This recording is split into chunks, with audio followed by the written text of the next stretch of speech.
Dear student, welcome back to my channel tuition with আস্তিক। আমি তোমাদের জন্য আজকে নিয়ে চলে এসেছি, তোমরা যারা দশম শ্রেণীতে পড়ছো, অর্থাৎ যারা এই মুহূর্তে ফার্স্ট ইউনিট টেস্ট দিতে যাওয়ার জন্য রেডি হচ্ছ, তাদের ম্যাথের সব থেকে বেশি ইম্পর্টেন্ট যে বিষয়টা নিয়ে তারা এখন সব থেকে বেশি চিন্তিত, সেটা হচ্ছে 1 মার্কস। আমরা দেখেছি যে লং কোশ্চেন আমাদের যে অফলাইন স্টুডেন্ট যারা আমার কাছে পড়ে বা অনলাইনে আমার কাছে যারা পড়ে, ম্যাক্সিমামদের যেটা হয় যে বট কোশ্চেন কিন্তু তারা ঠিক মতো পারে, কিন্তু এই শর্ট কোশ্চেনের পার্টটা সবার প্রবলেম। তাই আমি কি ভেবেছি যে তোমাদের এই শর্ট কোশ্চেনের পার্টটার জন্য আমাকে কিছু করতে হবে। তাই তোমাদের জন্য শর্ট কোশ্চেন অর্থাৎ 1 মার্কস এর জন্য টপ 50 খানা প্রশ্ন নিয়ে এসেছি, টপ 51 মার্কস। এবং এই ভিডিওটা যদি তোমরা দেখো, আশা করি অনেকটা উপকৃত হবে। বারবার বলছি, শর্ট কোশ্চেন হয়তো কমন পাওয়া যাবে না, কিন্তু এই শর্ট কোশ্চেন গুলো যদি করে যাও, এখান থেকে অনেক কোশ্চেন তো কমন পাবে। এবং যদিও না পাও, তোমাদের যে বেসিকটা এত সুন্দরভাবে ক্লিয়ার হয়ে যাবে এই শর্ট কোশ্চেন গুলো দেখার পর, তোমরা নিজেরাই শর্ট কোশ্চেন করতে পারবে। ঠিক আছে, তো চলো সময় নষ্ট না করে শুরু করা যাক আজকের ভিডিও টপ 51 মার্কস ম্যাথের উপর। ঠিক আছে, আর তোমাদের যদি ভিডিওগুলো ভালো লাগে অবশ্যই লাইক কমেন্ট শেয়ার করো, আর যারা এখনো চ্যানেলটাকে সাবস্ক্রাইব করনি প্লিজ সাবস্ক্রাইব করে দিও। তোমাদের 1 মার্কস দেখার পর যদি তোমাদের মনে হয় 2 মার্কসেরও ভিডিও লাগবে, তোমরা কমেন্ট করো। যদি তোমরা না কমেন্ট করো, আমি কিন্তু ভিডিও দেবো না। যদি তোমাদের 2 মার্কস লাগে অবশ্যই কমেন্ট করবে। আর আমি জানি এখানে অনেক স্টুডেন্টের আরেকটা সমস্যা যেটা রয়েছে, সেটা হচ্ছে জ্যামিতি পার্টটার উপর সমস্যা। কমেন্ট করো, খুব দ্রুত তোমাদের জন্য ভিডিও নিয়ে আসবো। দাদা আর কয়েকদিন বাদে পরীক্ষা, আমি খুব দ্রুত তোমাদের জন্য ভিডিও নিয়ে আসবো যদি তোমরা কমেন্ট করো আর যদি তোমরা চ্যানেলটাকে ভালোবেসে সাবস্ক্রাইব করো। তো চলো শুরু করা যাক টপ 51 মার্কস। তার আগে একটাই কথা বলবো, ভিডিওটা কিন্তু প্রচুর শেয়ার করবে, লাইক করবে, কমেন্ট করবে। আর তোমাদের 2 মার্কস জ্যামিতি এবং উপপাদ্যের সাজেশন, ম্যাথের সাজেশন যা যা লাগবে সবকিছু কিন্তু তোমরা এখানে কমেন্ট করবে। আর চ্যানেলটাকে যারা এখনো সাবস্ক্রাইব করনি প্লিজ সাবস্ক্রাইব করে দেবে। আরেকটা কথা বলি, আমাদের ভিডিওর কমেন্ট সেকশনে হোয়াটসঅ্যাপ গ্রুপ আছে, প্লিজ যুক্ত হও, কারণ তোমাদের সেকেন্ড ইউনিট টেস্টে থেকে ধামাকাদার কিছু শুরু হতে চলেছে এবং তোমাদের রেগুলার বেসিস আমি কিছু কাজ দেব এবং অনেক কিছু ব্যাপার নিয়ে আমি আলোচনা করব। তার জন্য বারবার বলবো হোয়াটসঅ্যাপ গ্রুপে দ্রুত যুক্ত হও। ঠিক আছে, চলো সময় নষ্ট না করে শুরু করা যাক আজকের ক্লাস। তবে একটাই কথা বলবো, যারা ফার্স্ট টু লাস্ট দেখবে তারা উপকৃত হবে, আর যারা মনে হচ্ছে ওই 1টা 2টো 4টে 5টা 10টা 12টা দেখবো, আমি বারবার বলবো তারা ভিডিও দেখো না। কারণ পুরো 50টা অঙ্ক দেখলেই তুমি আসল ফলটা পাবে, না হলে তুমি বেকার দেখছো ভিডিও। ঠিক আছে, তো চলো শুরু করা যাক। আর 2-1টা অঙ্ক HW দিয়েছি, সেগুলো অবশ্যই কমেন্ট সেকশনে কিন্তু এসে জানাবে। ঠিক আছে, তো চলো শুরু করা যাক টপ 51 মার্কস। তো চলো শুরু করা যাক টপ 50 যে 1 মার্কস এর 50টা প্রশ্ন তোমাদের নিয়ে এসেছি। তো তার প্রথম প্রশ্ন শুরু করছি। তার আগে একটাই কথা বলবো, পুরো ভিডিওটা মন দিয়ে দেখলে উপকৃত হবে, না হলে ভিডিও দেখো না, বেরিয়ে যাও। কারণ একটাই কথা বলবো, এখান থেকে যে 50টা প্রশ্ন শর্ট কোশ্চেনে খুঁজেছি, এটা পরীক্ষায় আসুক চাই না আসুক, তোমাদের শর্ট কোশ্চেনের যে ভীতিটা সেটাই 50টা অঙ্ক করলে কেটে যাবে। এবং তোমাদের বলে রাখি, এই 50টার মধ্যেই ম্যাক্সিমাম ফার্স্ট ইউনিট টেস্টে পড়ে যাবে। খালি হয়তো এর জায়গায় বি থাকবে, বি এর জায়গায় সি থাকতে পারে। আদারওয়াইজ কি হতে পারে, 10-এর জায়গায় 100 এরকম থাকতে পারে, বা রামের জায়গায় শাম থাকতে পারে। ঠিক আছে, বাদ বাকি হুবহু মিলে যাবে। ঠিক আছে, তো চলো সময় নষ্ট না করে শুরু করা যাক ফার্স্ট অঙ্ক টপ 51 মার্কস। তো একটাই কথা বলবো, ভিডিওটা পুরোটা দেখবে, ভিডিওটা ভালো লাগলে লাইক কমেন্ট শেয়ার করবে, আর চ্যানেলটাকে যারা এখনো সাবস্ক্রাইব করনি প্লিজ সাবস্ক্রাইব করে দেবে। চলো শুরু করা যাক টপ 50 প্রথম অঙ্ক। কি বলেছে, ax² + bx + c = 0 দ্বিঘাত সমীকরণ হলে। তোমাদের এটা বলে রাখি, এটা হচ্ছে অ্যাকচুয়াল বিশিষ্ট দ্বিঘাত সমীকরণ এর জেনারেল স্ট্রাকচার বা সাধারণ রূপ। সেক্ষেত্রে আমাদের যে অপশন আছে b ≠ 0, c ≠ 0, a ≠ 0, কোনোটিই নয়। তোমাদের যে অ্যাকচুয়াল বিশিষ্ট দ্বিঘাত সমীকরণের সংজ্ঞা পড়েছিলাম, সেক্ষেত্রে প্রথমেই বারবার বলা হয়েছিল যে কি বলা হয়েছিল, a ≠ 0, মানে a কখনোই 0 হবে না। যদি a 0 হয়ে যায়, তাহলে x² এর সাথে 0 গুণ হলে 0 হয়ে যাবে, তাহলে কি হবে, এটার অ্যাকচুয়াল বিশিষ্ট দ্বিঘাত সমীকরণ থাকবে না। বুঝতে পারলাম? তাই এখানে অপশন সি হচ্ছে সঠিক উত্তর। নেক্সট অঙ্কে চলে আসবো। নেক্সট অঙ্ক কি বলেছে, 2a = 3b = 4c হলে abc এর যে অনুপাত a:b:c এটা কত হবে। তো চলো ধীরে ধীরে আমি তোমাদের সমাধান করে দেখাচ্ছি। 2a = 3b = 4c আমরা k ধরে নিলাম, এটাকে আমরা k ধরে নিলাম। ঠিক আছে, এবার এইগুলো সবার সাথে k যেহেতু সমান, তাই আমি কি করব, প্রত্যেকটার সাথে kটাকে আলাদা করে সমান করে লিখবো। 3b = k, 2a = k এবং 4c = k লিখেছি। লেখার পর বাবু একটু ভালো করে ধ্যান দিয়ে দেখো, এটাকে যদি আমি বাঁ দিকে রাখি, দুইটা গুণ আছে, এপাশে এসে k এর নিচে বাই হয়ে যাবে, তাহলে এর মান হলো k/2। তাহলে সেম ভাবে বিটাকেও আমরা লিখতে পারি k/3, এবং আমি সেম ভাবে সিটাকেও লিখতে পারি কে এই যে 4টা গুণ ছিল এই পাশে এসে বাই হয়ে যাবে। তাহলে এর মান বি এর মান সি এর মান পেয়ে গেছি। তো চলো শুরু করা যাক। আমাদের জানতে চেয়েছিল a is to b is to c, তাহলে এর মান কত রয়েছে? এর মান রয়েছে কত? এই যে k/2, তাহলে এর জায়গায় আমরা k/2 বসিয়ে দেবো। ঠিক আছে, বি এর জায়গায় কি বসাবো? বি এর জায়গায় k/3, তাহলে k/3 বসাবো। ঠিক আছে, আর সি এর জায়গায় কি বসাবো? সি এর জায়গায় k/4, k/4 বসিয়ে দিলাম। এবার দেখো হরে কি আছে? 2 3 4। আমরা না একটা কাজ করব, এটা লসাগু করব। 2 3 এবং 4 এর লসাগু করব। দেখো 2 1 কে 2, 3 তো যাবে না, 2 দুগুণে 4, 8 তো যাচ্ছে না। লসাগু করলে কি হবে? 3 দুগুণে 6, 6 দুগুণে 12, 12 সাথে 1 গুণ করলে 12 হবে। তাহলে লসাগু কত হলো? 12 হলো। আমাদের যে অনুপাত সমানুপাতের নিয়ম ছিল, হরে যখন অনুপাত করব হরে কোনো সংখ্যা রাখা যাবে না। তাই এই যে লসাগু করে 12 বেরোলো, এই প্রত্যেকটার সাথে আমরা কি করব?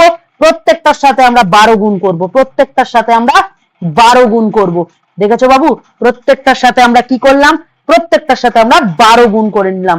এবার আমরা একটু কাটাকুটি করি। 2 6 12, 3 4 12 এবং 4 3 12। তাহলে আমাদের কি দাঁড়ালো? আমাদের দাঁড়ালো 6k is to 4k is to 3k। এবার তুমি দেখো এই তিনটে অনুপাত থেকে যদি আমরা কে কে মানে এই প্রত্যেকটা থেকে কে দিয়ে ভাগ করি, তাহলে কে গুলো কেটে যাবে। তাহলে পড়ে থাকবে কি? 6 is to 4 is to 3, এবং এটাই হচ্ছে আমাদের ফাইনাল অ্যান্সার। এটা কোন অপশনে আছে দেখে নাও। 6 is to 4 is to 3, এটা দেখো তো কোন অপশনে আছে, দেখতে পাচ্ছ? অপশন নাম্বার কত? Option number D. এটাই হচ্ছে আমাদের সঠিক অ্যান্সার, অপশন ডি। বলতে পারলাম? তাহলে 6 is to 4 is to 3। তো প্রত্যেকটা অঙ্ক আমরা এরকম ভাবে সুন্দর করে বুঝিয়ে দেবো। তোমরা প্রথম থেকে শেষ অবধি ধৈর্য ধরে দেখো, আশা করি ভিডিওটা ভালো লাগবে। তো চলো পরবর্তী প্রশ্নে চলে আসি। বলছে সুদের পর্ব 3 মাস হলে, মানে সুদের পর্ব 3 মাস মানে বছরে 3 বার করে সুদ দেওয়া হয়। ঠিক আছে, ঠিক আছে, মানে সুদের পর্ব 3 মাস অন্তর, মানে বারবার বলছি 3 মাস অন্তর করে সুদ দেওয়া হয় বছরে, মানে বছরের 3 মাস অন্তর করে সুদ দেওয়া হয়। তাহলে কতবার সুদ হয় সেটা আমরা জানবো। তাহলে কি বললাম? সুদের পর্ব 3 মাস অন্তর।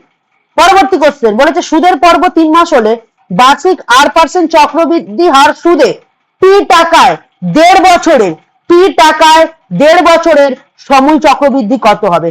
আচ্ছা বাবু, সুদের পর্ব 3 মাস অন্তর বলেছে, তাই তো? তাহলে আমরা এরকম ভাবে লিখবো, 3 মাস অন্তর সুদ দেওয়া হলে, 3 মাস অন্তর সুদ দেওয়া হলে, সুদ দেওয়া হলে, 3 মাস অন্তর সুদ দেওয়া হলে সুদের পর্ব, সুদের পর্ব আমরা তোমাদের শিখিয়েছিলাম কি? বছরে ক মাস? 12 মাস। আর ক মাস অন্তর সুদ দিচ্ছে? 3 মাস অন্তর। তাই 3 দিয়ে ভাগ করে দেবো। ঠিক আছে, তাহলে 3 দিয়ে ভাগ করে দিলে 3 4 12, তাহলে 4 বার হয়ে যাবে অ্যান্সার। ঠিক আছে, এটা আমাদের সব থেকে ইম্পর্টেন্ট পার্ট ছিল, এটা আমরা আগে বার করে নিলাম। 3 মাস অন্তর সুদ দেওয়া হলে সুদের পর্ব হয় 4 বার। নেক্সট কি বলেছে? বলেছে 8% চক্রবৃদ্ধি হারে পি টাকায় 1.5 বছরের সমূল চক্রবৃদ্ধি কত? তাহলে তার জন্য আমাদের সমূল চক্রবৃদ্ধির যে সূত্র সেটা জানতে হবে। তাহলে সূত্র কি? a equal to p into 1 plus r by 100 whole to the power n। আচ্ছা, তাহলে সমূল চক্রবৃদ্ধি বার করব। তাহলে a equal to p মানে আসল, আসল বলেছে। দেখো চক্রবৃদ্ধি সুদের হারে p টাকায়, তাহলে কি বলেছে? p টাকা, p মানে আসল, তাহলে p টা p এর মতো রেখে দেবো। 1 প্লাস r টা কত বলেছে? r টা r% বলেছে, তাহলে r লিখবো। ঠিক আছে, বাই 100 লিখবো। আর whole to the power n কত বছর? কত বছর আমাদের বলেছে? দেখো 1.5 বছর। আচ্ছা বাবু, 1.5 বছর, এই যে 1.5 বছর, এটাকে যদি আমি একটু সাজিয়ে নিই তাহলে কেমন দেখতে লাগবে? 1.5 বছরটাকে যদি আমি একটু সাজিয়ে নিই তাহলে কেমন দেখতে লাগবে একটুখানি দেখো। 1.5 বছর আমরা এটাকে ভালো করে করছি, দেখো নিচে 2 আছে, 2 রেখে দিলাম, কোনাকুনি গুণ করলাম, 2 1 কে 2, তার সাথে 1 যোগ করব, তাহলে কত হবে? 3/2। ঠিক আছে, 3/2 বছর, মানে আমরা পূর্ণ সংখ্যাকে ভেঙে নিলাম। ঠিক আছে, এবার তাহলে n এর জায়গায় লিখবো 3/2। এখানে অঙ্ক শেষ হবে না। এখান থেকে কি হলো? অঙ্ক শেষ হলো না। কেন এখান থেকে অঙ্ক শেষ হলো না? এর একটাই কারণ হচ্ছে আমাদের যে এখানে সুদের পর্ব 4 বার বার করেছি, সেটাকে আর এর নিচে একবার লিখবো এবং এই যে n এর আগে একবার গুণ করব। তাহলে কি বললাম বুঝতে পারলাম? n মানে বছরের আগে একবার গুণ বসাবো এবং আর এর নিচে একবার বসাবো। ঠিক আছে, এবার চলো একটু কাটাকুটি করে নি। 2 দিয়ে 4 কে কাটলে 2 দুগুণে 4 হয়ে গেল। আচ্ছা, তাহলে a equal to p into 1 plus, এদিকে তাকাবে খুব ভালো করে শোনো, r/4 আছে তো, এই জিনিসটা এরকম ভাবে দেখো, r/4 বাই 100 আছে, 100 এর নিচে কিছু নেই মানে 1। তাহলে পরের লাইনে কি লিখবো? এই ওপরের পার্টটা যেমন আছে r/4 বসিয়ে দেবো, এই বাইটাকে যখন মাল্টিপ্লাই করবো এটা উল্টে যাবে, নিচেরটা উপরে, ওপরেরটা নিচে চলে আসবে, মানে আর এর সাথে 1 গুণ করলে 8, 4 এর সাথে 100 গুণ করলে 400, তাহলে r/400 হলো। তাহলে এই যে জিনিসটা এখানে ভিজিভিজি না করে তোমাদের সুন্দর করে পাশে দেখিয়ে দিলাম, ঠিক আছে। তাহলে r/4টা আগে বসবে, বাইটা ইন্টু হয়ে পরেরটা উল্টে যাবে, তাহলে r এর সাথে 1 গুণ করলে 8, 4 এর সাথে 1 গুণ করলে 400, তাহলে বোঝাতে পারলাম। তাহলে এখানে কত হবে r/400 এবং ওপরে হচ্ছে 3 দুগুণে 6, ঠিক আছে। তাহলে এত টাকা। তাহলে আমরা দেখি কোন অপশনটা সঠিক, তোমরা নিজেরা কমেন্ট করো, কমেন্ট করো, কমেন্ট করো। দেখো আমরা দেখতে পাচ্ছি বি যে অপশনটা রয়েছে এটা সঠিক অ্যান্সার, তাহলে বি এরটা হচ্ছে আমাদের সঠিক। বুঝতে পারলাম বাবু? তাহলে এই ছিল আমাদের 3 নম্বর অঙ্ক। দেখতে দেখতে 3টে অঙ্ক হয়ে গেল, ধৈর্য ধরে পুরো ভিডিও দেখো, আশা করি অনেকটা উপকৃত হবে, ঠিক আছে। তো চলো এবার আমরা চলে আসবো 4 নম্বর অঙ্কে। চলো নেক্সট বলেছে কি, x plus root under x square minus 1 equal to 3 হলে x minus root under x square minus এর মান কত হবে। তো আমি সর্বপ্রথম কি করব, এইটা যেটা দেওয়া আছে সেটা ধরে অঙ্কটা শুরু করব। x plus root under x square minus 1 equal to 3, ঠিক আছে। আচ্ছা বাবু আমি একটা কাজ করব, আমরা না এই যে পুরো পার্টটাকে আমরা বোথ সাইড মানে সমান সমানের বাঁ দিকের লেফট হ্যান্ড সাইড এবং সমান সমান ডান দিকেরটা উভয় পক্ষকে কি করব, স্কোয়ার করব, আর পাশে লিখে নেব উভয় পক্ষকে বর্গ করে পাই। কি লিখবো, উভয় পক্ষকে বর্গ করে পাই, বর্গ করে পাই। তাহলে এই অবধি লিখে ফেললাম। কারো কোথাও সমস্যা? না দাদা কারো কোথাও সমস্যা নেই। এবার একটা জিনিস ভালো করে দেখো, এইটাকে এ আর এটাকে যদি আমরা বি ধরি তাহলে a প্লাস বি হোল স্কোয়ারের সূত্র কি জানি তো আমরা। তাহলে আমরা যারা জানি না তাদের জন্য চিন্তা নেই, আমি করে দিচ্ছি। a প্লাস বি হোল স্কোয়ারের সূত্র হচ্ছে a square plus 2ab plus b square. বুঝতে পারলাম? তাহলে a বলতে এখানে x আর b বলতে কিন্তু root under x square minus 1। তাহলে চলো সূত্র বসাই।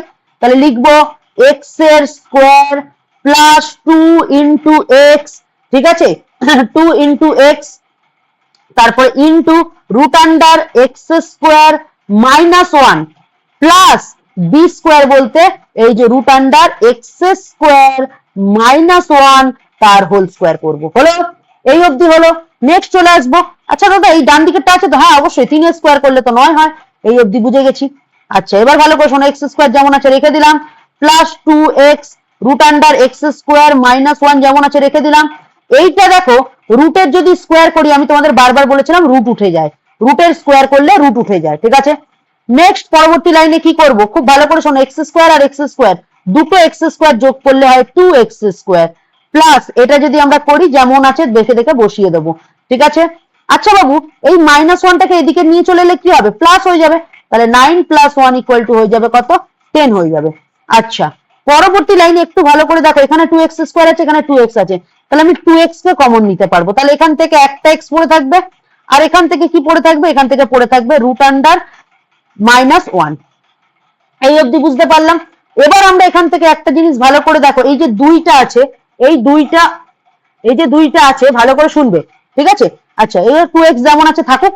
এবার তোমরা একটা জায়গা ভালো করে দেখো, এই যে এইটুকুখানির পার্ট এর মান আমাদের অলরেডি অঙ্কে বলে দেওয়া ছিল। দেখো x plus root under x square minus 1, এটা তো আমাদের বলে দেওয়া ছিল। তাহলে কত বলে দেওয়া ছিল, 3 বলে দেওয়া ছিল। x plus root under x square minus 1 কত বলা ছিল, 3 বলা ছিল। তাহলে আমরা এখানে কত বসিয়ে নেবো, এখানে আমরা বসিয়ে নেবো, এখানে আমরা বসিয়ে নেবো 3 বসিয়ে নেবো। তো চলো পুরোটার জায়গায় 3 বসালাম, এদিকে 10 যেমন ছিল থাকবে। তাহলে এই অবধি কোনো সমস্যা নেই। আচ্ছা এবার আমরা পরের লাইনে করবো 3 দুগুণে 6 6x ইকুয়াল টু 10। আচ্ছা পরের লাইনে যদি আমরা x কে বাঁ দিকে রাখি, 6টা গুণ আছে, তাহলে এদিকে গিয়ে ভাগ হয়ে যাবে, 10/6 হয়ে যাবে। আচ্ছা 10/6 এটাকে যদি কাটাকুটি করি, 2 3 6 2 5 10, তাহলে 5/3 হবে, 5/3 হবে। আচ্ছা দাদা এখনো কিন্তু আমরা ভালো করে দেখো অপশনে কোনো কিছু পাইনি, কিন্তু অ্যান্সার বেরিয়েছে 5/3। আচ্ছা আমরা ছোটবেলায় আমাদের দিদিমণি শিখিয়েছে না, ওপরে বড় নিচে ছোট থাকলে ভাগ করতে হয়। তো চলো ভাগ করা যাক, 3 কে 3, 3 কে 3 করলাম, ঠিক আছে, ভালো করে শুনবে, ঠিক আছে। আচ্ছা আমরা একটা কাজ করি, দাঁড়াও 1 সেকেন্ড ধৈর্য ধরে দাঁড়িয়ে যাও, এখানে ভাগ করার এই মুহূর্তে এখন দরকার নেই। আপাতত x এর মান যেটা বেরিয়েছে সেটাকে রেখে দাও, ঠিক আছে। আপাতত x এর মান যেটা বেরিয়েছে সেটা রেখে দাও। অবশ্যই এটা ভাগ করা উচিত ছিল, বাট আমি বলবো এই অঙ্কের ক্ষেত্রে দরকার নেই, আপাতত এখন তো উত্তর বেরোয়নি, তাহলে এটা যেমন আছে থাকুক। এবার আমরা যেটার মান বার করব সেটাকে এবার আমরা টুকবো। তো যেটার মান বার করবো সেটাকে টুকে নিই।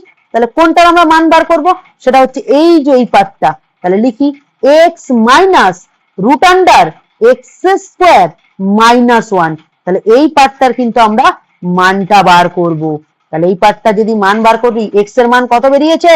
এক্স এর মান বেরিয়েছে 5/3। তাহলে এখানে লিখে দিই 5/3। তাহলে 5/3 মাইনাস যেমন আছে আছে রুট এক্স স্কোয়ার, এক্স মানে কত? 5/3 আছে। তাহলে এখানে লিখবো 5/3 তার হোল স্কোয়ার মাইনাস ওয়ান। তাহলে বোঝাতে পারলাম? বোঝাতে পেরেছি? আচ্ছা দাদা 5/3 যেমন আছে তো বসে গেল। ইয়েস, যেমন আছে বসে যাবে। এবার এদিকে খুব ভালো করে শোনো, মাইনাস তুমি একটা জিনিস দেখো, 5 স্কোয়ার করলে হয় 25, 3 স্কোয়ার করলে হয় 9, মাইনাস 1 যেমন আছে বসে গেল।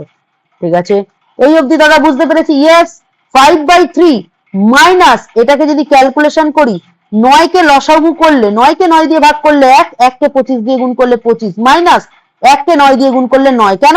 1 এর নিচে কিছু নেই, তাহলে ভাগের কোনো গল্প থাকবে না। বুঝতে পারলাম? তাহলে এখান থেকে কত বেরোচ্ছে? 5/3। ঠিক আছে, 5/3 মাইনাস 25 থেকে 9 গেলে হয় 16, আর 9 তো 9 এর মতনই বসবে। ঠিক আছে, আমরা এখান থেকে না একটু এদিকটা চলে আসবো, যেহেতু আমাদের জায়গা নেই এইখানটা আমরা করছি। ভালো করে দেখো, 5/3 যেমন আছে বসিয়ে দিলাম। ঠিক আছে, 5/3 যেমন আছে বসিয়ে দিলাম, মাইনাস যেমন আছে বসিয়ে দিলাম। আচ্ছা দাদা 16 আছে, 16 মানে রুটের ভেতর 16 মানে কি? 4 গুণ 4 16 হয়, সেখান থেকে একটা 4 বেরিয়ে আসে। তাহলে আমরা কি করব? রুটের ভেতর থেকে 4 বাইরে আনবো।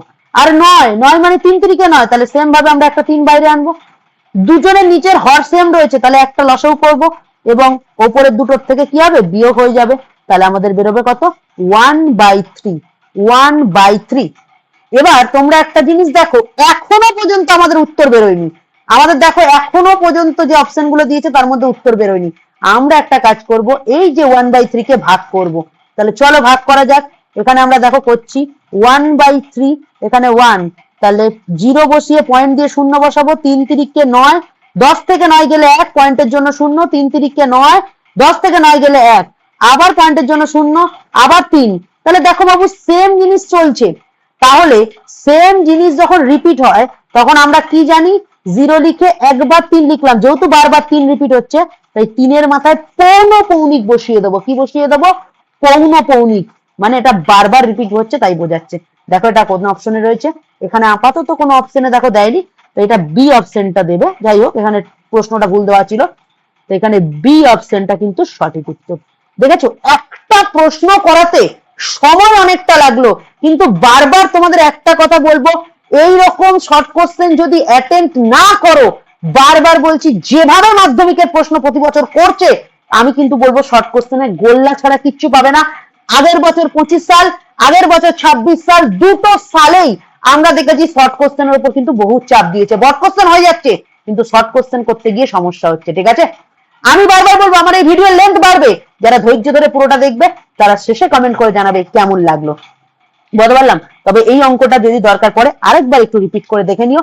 ঠিক আছে, তো চলো এখনকার মতো নেক্সট অঙ্কে যাওয়া যাক। চলো, কি বলেছি? বলেছে বার্ষিক সরল সুদের হার 4% থেকে 5% হয়, এক ব্যক্তির বার্ষিক আয় 1000 টাকা বেশি হয়, ওই ব্যক্তির মূলধন কত? আচ্ছা আমাকে একটা কথা বলো, আমরা যদি পিটাকে ভালো করে শোনো, পিটাকে তো আমরা কিছু জানি না, তাহলে পিটাকে এক্স ধরে নিলাম। বার্ষিক বলেছে মানে টিটাকে আমরা 1 ধরে নেব, আর আরটা কত? 4% ধরে নিলাম। এবার এখান থেকে একবার আই বার করবো। আয়ের যে সূত্র, সেই সূত্র কি ছিল বাবু? ছোট্টবেলা থেকে পড়ছি, দাদা শিখিয়েছে, PTR/100। ঠিক আছে, আর কি? আরেকটা হচ্ছে পি ইকুয়াল টু এক্সই ধরবো, টি ইকুয়াল টু 1ই ধরবো, আর আরটাকে আর একবার 5% ধরবো, দিয়ে আই বার করব। ঠিক আছে, তো চলো আয়ের যে সূত্র একবার লিখে নিই, p into t into r by 100। তাহলে চলো মানটা বসাই। পি এর মান কত আছে দাদা? পি এর মান এক্স আছে। টি এর মান কত? 1 আছে দাদা। আর এর মান কত আছে দাদা? 4% আছে, তাহলে 4% বসা বাই 100। তাহলে কত হবে তোমরা নিজে বলো? 4 × 4, তার সাথে এক্স গুণ করলে 4x বাই 100। তাহলে এটা ছিল ইন্টারেস্ট। ঠিক আছে, এটা ছিল আমাদের আই। ঠিক আছে, এই আইটা থেকে যখন এই পরবর্তী আইটা হবে, মানে আয়ের টি এর জায়গায় এক্স বসাও, টি এর জায়গায় 1 বসাও, আর এর জায়গায় 5 বসাও বাই 100, মানে এখানে আই কত বেরোলো? আই বেরোলো 5x বাই 100। মানে তুমি ভালো করে শোনো, যখন 4% থেকে 5% হলো তখন সুদ এটা থেকে বেড়ে এটা হয়ে গেল, সুদ এটা থেকে বেড়ে এটা হয়ে গেল। এবং তোমাকে প্রশ্নে এদের ডিফারেন্স বলেছে 1000 টাকা বেশি হয়। তাহলে চলো বার করা যাক। তাহলে আমরা লিখবো প্রশ্নানুসারে, প্রশ্নানুসারে, ঠিক আছে। আমি চাইলেই শর্টকাটে করাতে পারি, কিন্তু ধরে ধরে প্রত্যেকটা স্টুডেন্ট যাতে শিখতে পারে তাই ব্যবস্থা করব। 5x থেকে 5x বাই 100 থেকে 4x বাই 100 কে বিয়োগ করবে এবং দুজনের ডিফারেন্স কত হবে? 1000 টাকার ডিফারেন্স হবে। 100 আর 100 লসাগু কত? 100ই হবে। তাহলে কি বললাম? 100 এবং 100 লসাগু কত হবে? 100 হবে। তাহলে 100 কে 100 দিয়ে ভাগ করলে 1, 5x দিয়ে গুণ করলে 5x, 100 কে 100 দিয়ে ভাগ করলে 1, 1 কে 4x দিয়ে গুণ করলে 4x ইকুয়াল টু 1000 যেমন আছে বসে গেল। আচ্ছা, এবার আমরা কি করব? 5x থেকে 4x গেলে x হয় বাই 100, এখানে 1000 যেমন আছে আছে, এখানে নিচে কিছু নেই মানে 1, x দিয়ে 1 কে গুণ করলে x, 100 সাথে 1000 কে গুণ করলে হবে 1 লক্ষ টাকা। তাহলে আমাদের x বলতে কাকে ধরেছিলাম? অঙ্কে x বলতে কাকে ধরেছিলাম? আসল বা মূলধনকে। আর আমাদের জানতে চেয়েছে ওই ব্যক্তির মূলধন কত। তাহলে আমরা লিখব মূলধন, মূলধন p ইকুয়াল টু x এবং x ইকুয়াল টু কত? 1 লক্ষ টাকা। এত সুন্দরভাবে ধরে ধরে বোঝাচ্ছি, যারা ভিডিওটা পুরো দেখবে তারা অঙ্কে ওস্তাদ হয়ে যাবে। তাহলে কি 1 লক্ষ টাকা কোথায় আছে? আমাদের অপশন সি তে দেখতে পাচ্ছি আমরা 1 লক্ষ টাকা আছে। তাহলে অপশন সি কিন্তু এখানে সঠিক। ঠিক আছে, তো চলো এবার আমরা চলে আসব। বারবার বলছি, যদি মনে হয় অঙ্কটাকে আবার দেখতে ইচ্ছে হয় তাহলে আবার রিপিট করে দেখো, তো অসুবিধা তো নেই এখানে, তোমরা ভালো করে দেখে নাও। চলো এবার আমরা চলে আসি 6 নম্বর প্রশ্নে। 6 নম্বর প্রশ্ন কি বলেছে? বলেছে এ বি সি ক্রমিক সমানুপাতি। ক্রমিক সমানুপাতি জিনিসটা কেমন জানো তো? এ কমা বি কমা সি, তোমাকে কি করতে হবে? পরেরটাকে দিয়ে আগেরটাকে ভাগ করতে হবে, মানে এ বাই বি। ঠিক আছে, সি কে আবার বি দিয়ে ভাগ করতে হবে, তাহলে বি বাই সি। দেখো সি কে আর কিছু, ডান দিকে তো কিছু নেই, তাহলে ভাগ করবো কি করে? তাহলে A by B, B by C. এটাকে না আমরা কে ধরে নেব। তাহলে কে ধরে নিলে তাহলে আমরা এভাবে লিখতে পারি A by B equal to K আর B by C equal to K. তাহলে এ ইকুয়াল টু কি হবে বাবু? বি কে হবে। আর বি ইকুয়াল টু কি? সি এর সাথে কে গুণ করলে হবে? C K. এবার এই যে বি এর জায়গায় আমরা এই সি কে এর মানটাকে বসাবো। তাহলে কি হবে? এ ইকুয়াল টু বি এর জায়গায় যদি সি কে কে বসাই ইন্টু কে, মানে কে ইন্টু কে করলে হয় সি স্কোয়ার। তাহলে এর মান বেরিয়ে গেল আমাদের সি কে স্কোয়ার আর বি এর মান বেরিয়ে গেল সি কে। ব্যাস, অঙ্ক অর্ধেক কমপ্লিট। এবার শুধু মান বসানোর পালা। A 1 by b minus a plus 1 by b minus c এর মান নির্ণয় করব। চলো 1 বাই বি এর মান কত? এই তো দাদা বি এর মান সি কে, তাহলে সি কে বসাও। মাইনাস এর মান কত? এর মান আছে সি কে স্কোয়ার, আচ্ছা বসিয়ে দিলাম। প্লাস 1 বাই বি এর মান, বি এর মান সি কে। দাদা সি এর তো কোনো মান নেই, তাহলে বসাবো না, হয়ে গেল। তাহলে সিটা সি এর মতো বসিয়ে দিলাম। আচ্ছা এদের দুজনের কাছ থেকে আমরা চাঁদা তুললে সি কে কমন নিতে পারবো। তাহলে সি কে কমন চলে গেলে কিছু নেই, মানে 1 মাইনাস সি কে স্কোয়ার থেকে সি কে চলে গেলে কে থাকলো, প্লাস এখান থেকে 1 কমন। আচ্ছা এখান থেকে কি কমন নেবো? এখান থেকে সি কমন যাবে, তাহলে কি পড়ে থাকবে? কে মাইনাস 1। আচ্ছা বাবু ভালো করে শোনো, এইটার মতো করে না এটাকে আমি একটু সাজাবো। তার জন্য আমাকে কি করতে হবে? সি কে লিখতে হবে, 1 মাইনাস কে লিখতে হবে, ঠিক আছে। প্লাস প্লাস আমার একটা কথা শোনো, 1 আর এখান থেকে যদি আমরা ভালো করে শোনো, যারা বোঝে না তাদের জন্য বুঝিয়ে দিচ্ছি, কে মাইনাস 1 কে আমরা 1 মাইনাস কে কখন করতে পারবো? যখন মাইনাস কমন নিতে পারবো। কেন? মাইনাস কমন নিলে মাইনাস 1টা প্লাস হয়ে যাবে আর প্লাস কেটা মাইনাস হয়ে যাবে। তাহলে বোঝাতে পারলাম? এই লাইন থেকে এই লাইনটা বুঝতে পারলে? কে মাইনাস 1 কে আমি 1 মাইনাস কে কখন করতে পারবো? যখন মাইনাস কমন নেবো। মাইনাস কমন নিলে মাইনাস 1টা প্লাস হয়ে যাবে আর প্লাস কেটা মাইনাস হয়ে যাবে। তাহলে চলো আমি এটাই কাজ করবো, মাইনাস কমন নেবো, তাহলে 1 মাইনাস কে হয়ে যাবে। এবার এই মাইনাস আর প্লাস এই দুটো গুণ হয়ে গিয়ে কি হয়ে যাবে? মাইনাস হয়ে যাবে। বোঝাতে পারলাম বাবু? আচ্ছা চলো তাহলে এবার আপাতত আমরা এখন একটুখানি আরেকটু করে নিই, আরেকবার কষ্ট করে লিখে নিই। চলো 1 মাইনাস কে আর ওপরে কি আছে? 1 আছে। আচ্ছা আচ্ছা এটা প্লাস থাকবে না, এটা তো প্লাস মাইনাসে মাইনাস হয়ে গেছে। আচ্ছা এটা সি 1 মাইনাস কে আর এখানে 1 হয়ে গেছে, ঠিক আছে। এবার বাবু দেখো আমরা যদি কমন নিই, মানে কমন বলতে লসাগু করি, সরি কমন বলবো না, লসাগু, তাহলে আমরা কি লসাগু পাবো? সি কে 1 মাইনাস কে। তাহলে আমরা যদি দেখি এটাকে এটা দিয়ে ভাগ করলে 1 থাকছে, 1 এর সাথে 1 গুণ করলে 1 মাইনাস এইটা দিয়ে এটাকে যদি ভাগ করি, দেখো সি দিয়ে সি কাটবে, 1 মাইনাস কে দিয়ে 1 মাইনাস কে কাটবে, কিন্তু শুধু কে পড়ে থাকবে। আর শুধু কে এটা যদি 1 এর সাথে গুণ হয় তাহলে নর্মাল কে হয়ে যাবে। হলো? এবার দেখো ওপরে 1 মাইনাস কে, নিচে 1 মাইনাস কে কেটে গেল, তাহলে ওপরে পড়ে থাকলো 1, তাহলে 1 বাই সি কে। আচ্ছা বাবু একটা জিনিস বলো, সি কে কার মান ছিল? সি কে তো বি এর মান ছিল। সি কে কার মান ছিল? বি এর মান ছিল। তাহলে আমরা এখান থেকে কি বলতে পারি 1/b। তাহলে এটাই হচ্ছে আমাদের প্রপার অ্যান্সার। দেখো তো অপশনে কোথায় আছে, এই তো অপশন বি 1/b। বুঝতে পারলাম? প্রত্যেকটা কোশ্চেন কিন্তু দারুণ দারুণ। তোমাদের একটুখানি বলে রাখি, এই কোশ্চেন গুলো সব কিন্তু আমি ভালো ভালো বই, প্রশ্ন বিচিত্রা এবং তোমাদের যে পাঠ্য বইয়ের বেশ বেশ অঙ্ক, সেগুলো থেকে তুলে আমি অঙ্কগুলো করেছি। ঠিক আছে, দেখো 6টা অঙ্ক করতে আমাদের কিন্তু অনেকটা সময় লেগেছে, কিন্তু বারবার বলবো অঙ্কগুলো কিন্তু সব ধামাকাদার অঙ্ক ছিল। ঠিক আছে, চলো নেক্সট কোশ্চেনে বলেছে, এখানে দেখো ভালো করে শুনবে, এখানে কোশ্চেনটা আমি একবার টুকে নিই। দেখো লেখা আছে 3, খুব ভালো করে শুনবে, 3 two the power 2x square minus 7x plus 7 equal to 9। ঠিক আছে, এখানে বলেছে সমীকরণের বাস্তব বীজের সংখ্যা। আচ্ছা, সমীকরণের বাস্তব বীজের সংখ্যা কত হবে সেটা আমরা জানবো, একটু ধৈর্য ধরো, আমি তোমাদের বলছি, বোঝাচ্ছি। তার আগে একটা কাজ করি, এখান থেকে একটু এগিয়ে নিই, তবে বলছি। 3 two the power x square minus 7x plus 7, আর এই 9 কে না আমি ভালোবেসে 3 এর স্কোয়ার লিখবো। যেই 3 এর স্কোয়ার লিখবো না বাবু, সাথে সাথে এই দিকের বেস আর এই দিকের বেসটা কেটে যাবে, পড়ে থাকবে 2x square minus 7x plus 7 equal to 2। কেন 3 3 কেটে গেছে, 3 3 কেটে গেছে। ঠিক আছে, এখান থেকে আমরা কি লিখলাম, 2x স্কোয়ার মাইনাস 7x, আর এই যে প্লাস 7 যেমন আছে আছে, এইদিকে 2টা এদিকে এসে মাইনাস 2 হয়ে যাবে, ইকুয়াল টু 0 হয়ে যাবে। তাহলে এখান থেকে যদি আমরা করি কি পাবো, 2x স্কোয়ার মাইনাস 7x, আর 7 থেকে 2 গেলে প্লাস 5 ইকুয়াল টু 0। তোমরা দেখো তো, এটা একটা অ্যাকচুয়াল বিশিষ্ট দ্বিঘাত সমীকরণের জেনারেল স্ট্রাকচার বা সাধারণ রূপ হয়েছে। ইয়েস, এবার বীজের সংখ্যা জানার যে সূত্র সেটা একবার বলে দিই, বি স্কোয়ার মাইনাস 4ac, এটা এইটা দিয়ে আমরা জানতে পারবো, এটা যদি 0 হয়, এটা যদি 0 সমান হয়, তাহলে সমীকরণটি বাস্তব হয়। সমীকরণটা কি হয়, বাস্তব হয়। ঠিক আছে, সমীকরণটা বাস্তব হয়।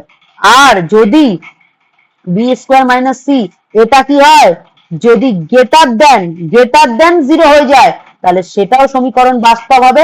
এখানে দুটো বীজ পাবো, এখানে কটা বীজ পাবো, দুটো বীজ পাবো, কিন্তু দুটো আলাদা পাবো। কি বললাম বুঝতে পারলে বাবা? এখানে অনেকে স্টুডেন্ট বুঝতে পারবে না, আরেকবার বলছি, যদি বি স্কোয়ার মাইনাস 4ac টা 0 থেকে বড় হয়, তাহলে দুটো বীজ পাবো, আলাদা পাবো, এবং সমীকরণ বাস্তব হবে।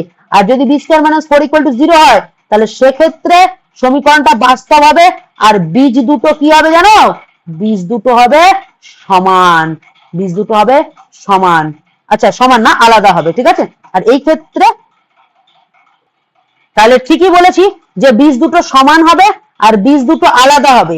এখানেও দুটো বীজ পাবো, এখানেও দুটো বীজ পাবো। আর যদি বি স্কোয়ার মাইনাস 4ac টা যদি 0 থেকে ছোট হয়ে যায়, অর্থাৎ নেগেটিভ হয়ে যায়, তাহলে এটাকে অবাস্তব বলবো, এটাকে অবাস্তব। আর অবাস্তবের ক্ষেত্রে তো বীজ বেরোবেই না। এবার প্রশ্ন হচ্ছে বীজ কোনটা, যেটা কি গাছ উৎপন্ন হয় না? আমরা এখানে প্রমাণ করব। দেখো, আমরা এখান থেকে প্রমাণ করব। ধরো আমরা এখানে ধরলাম এ, ধরে নিলাম। ঠিক আছে, বি স্কোয়ার মাইনাস 4ac। ঠিক আছে, বি মানে কি, বি মানে এই যে এক্স এর সহগ, এক্স এর সহগকে আমরা বি বলবো।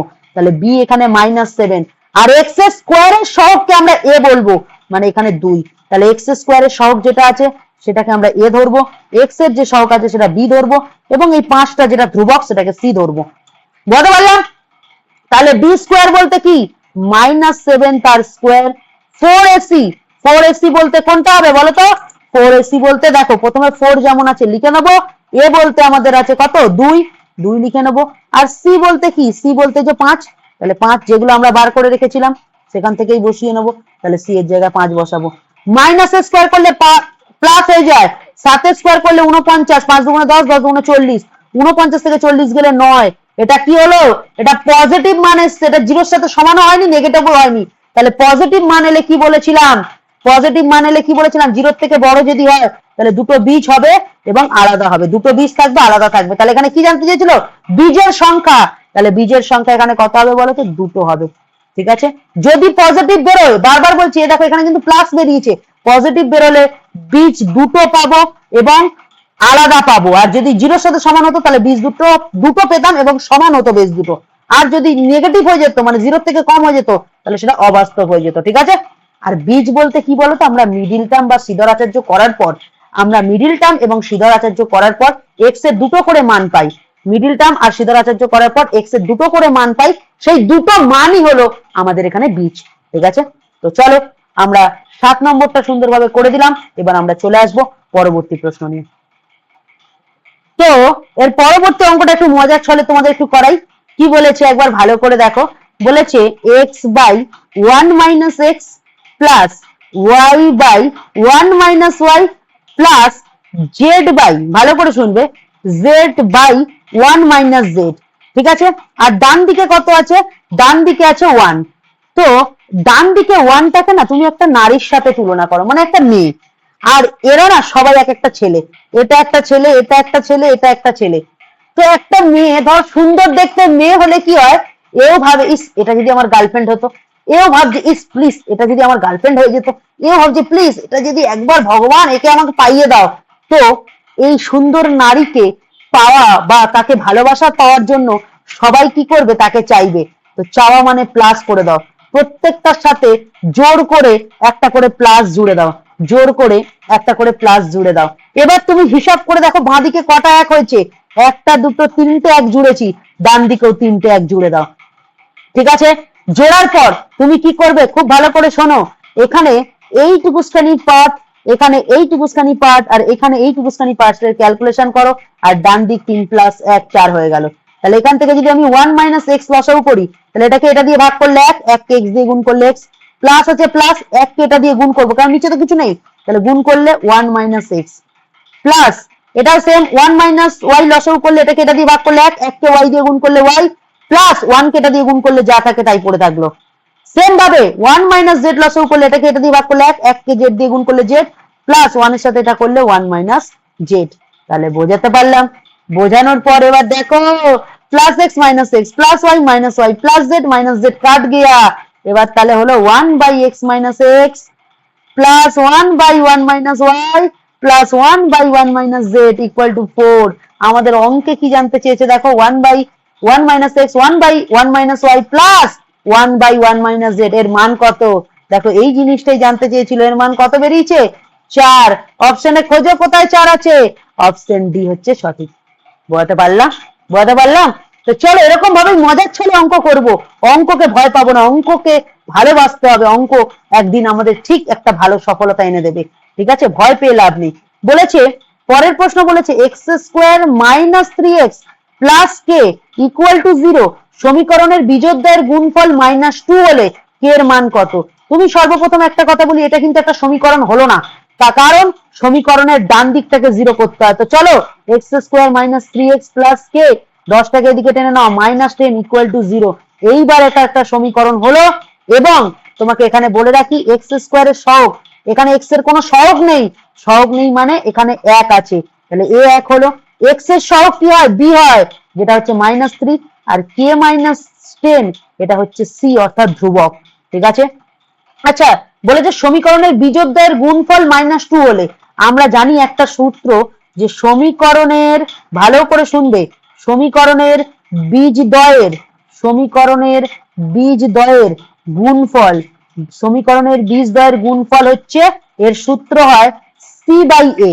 তাহলে সমীকরণের বীজদ্বয়ের গুণফল বলেই দিয়েছে -2, সেখানে -2 বসাবো।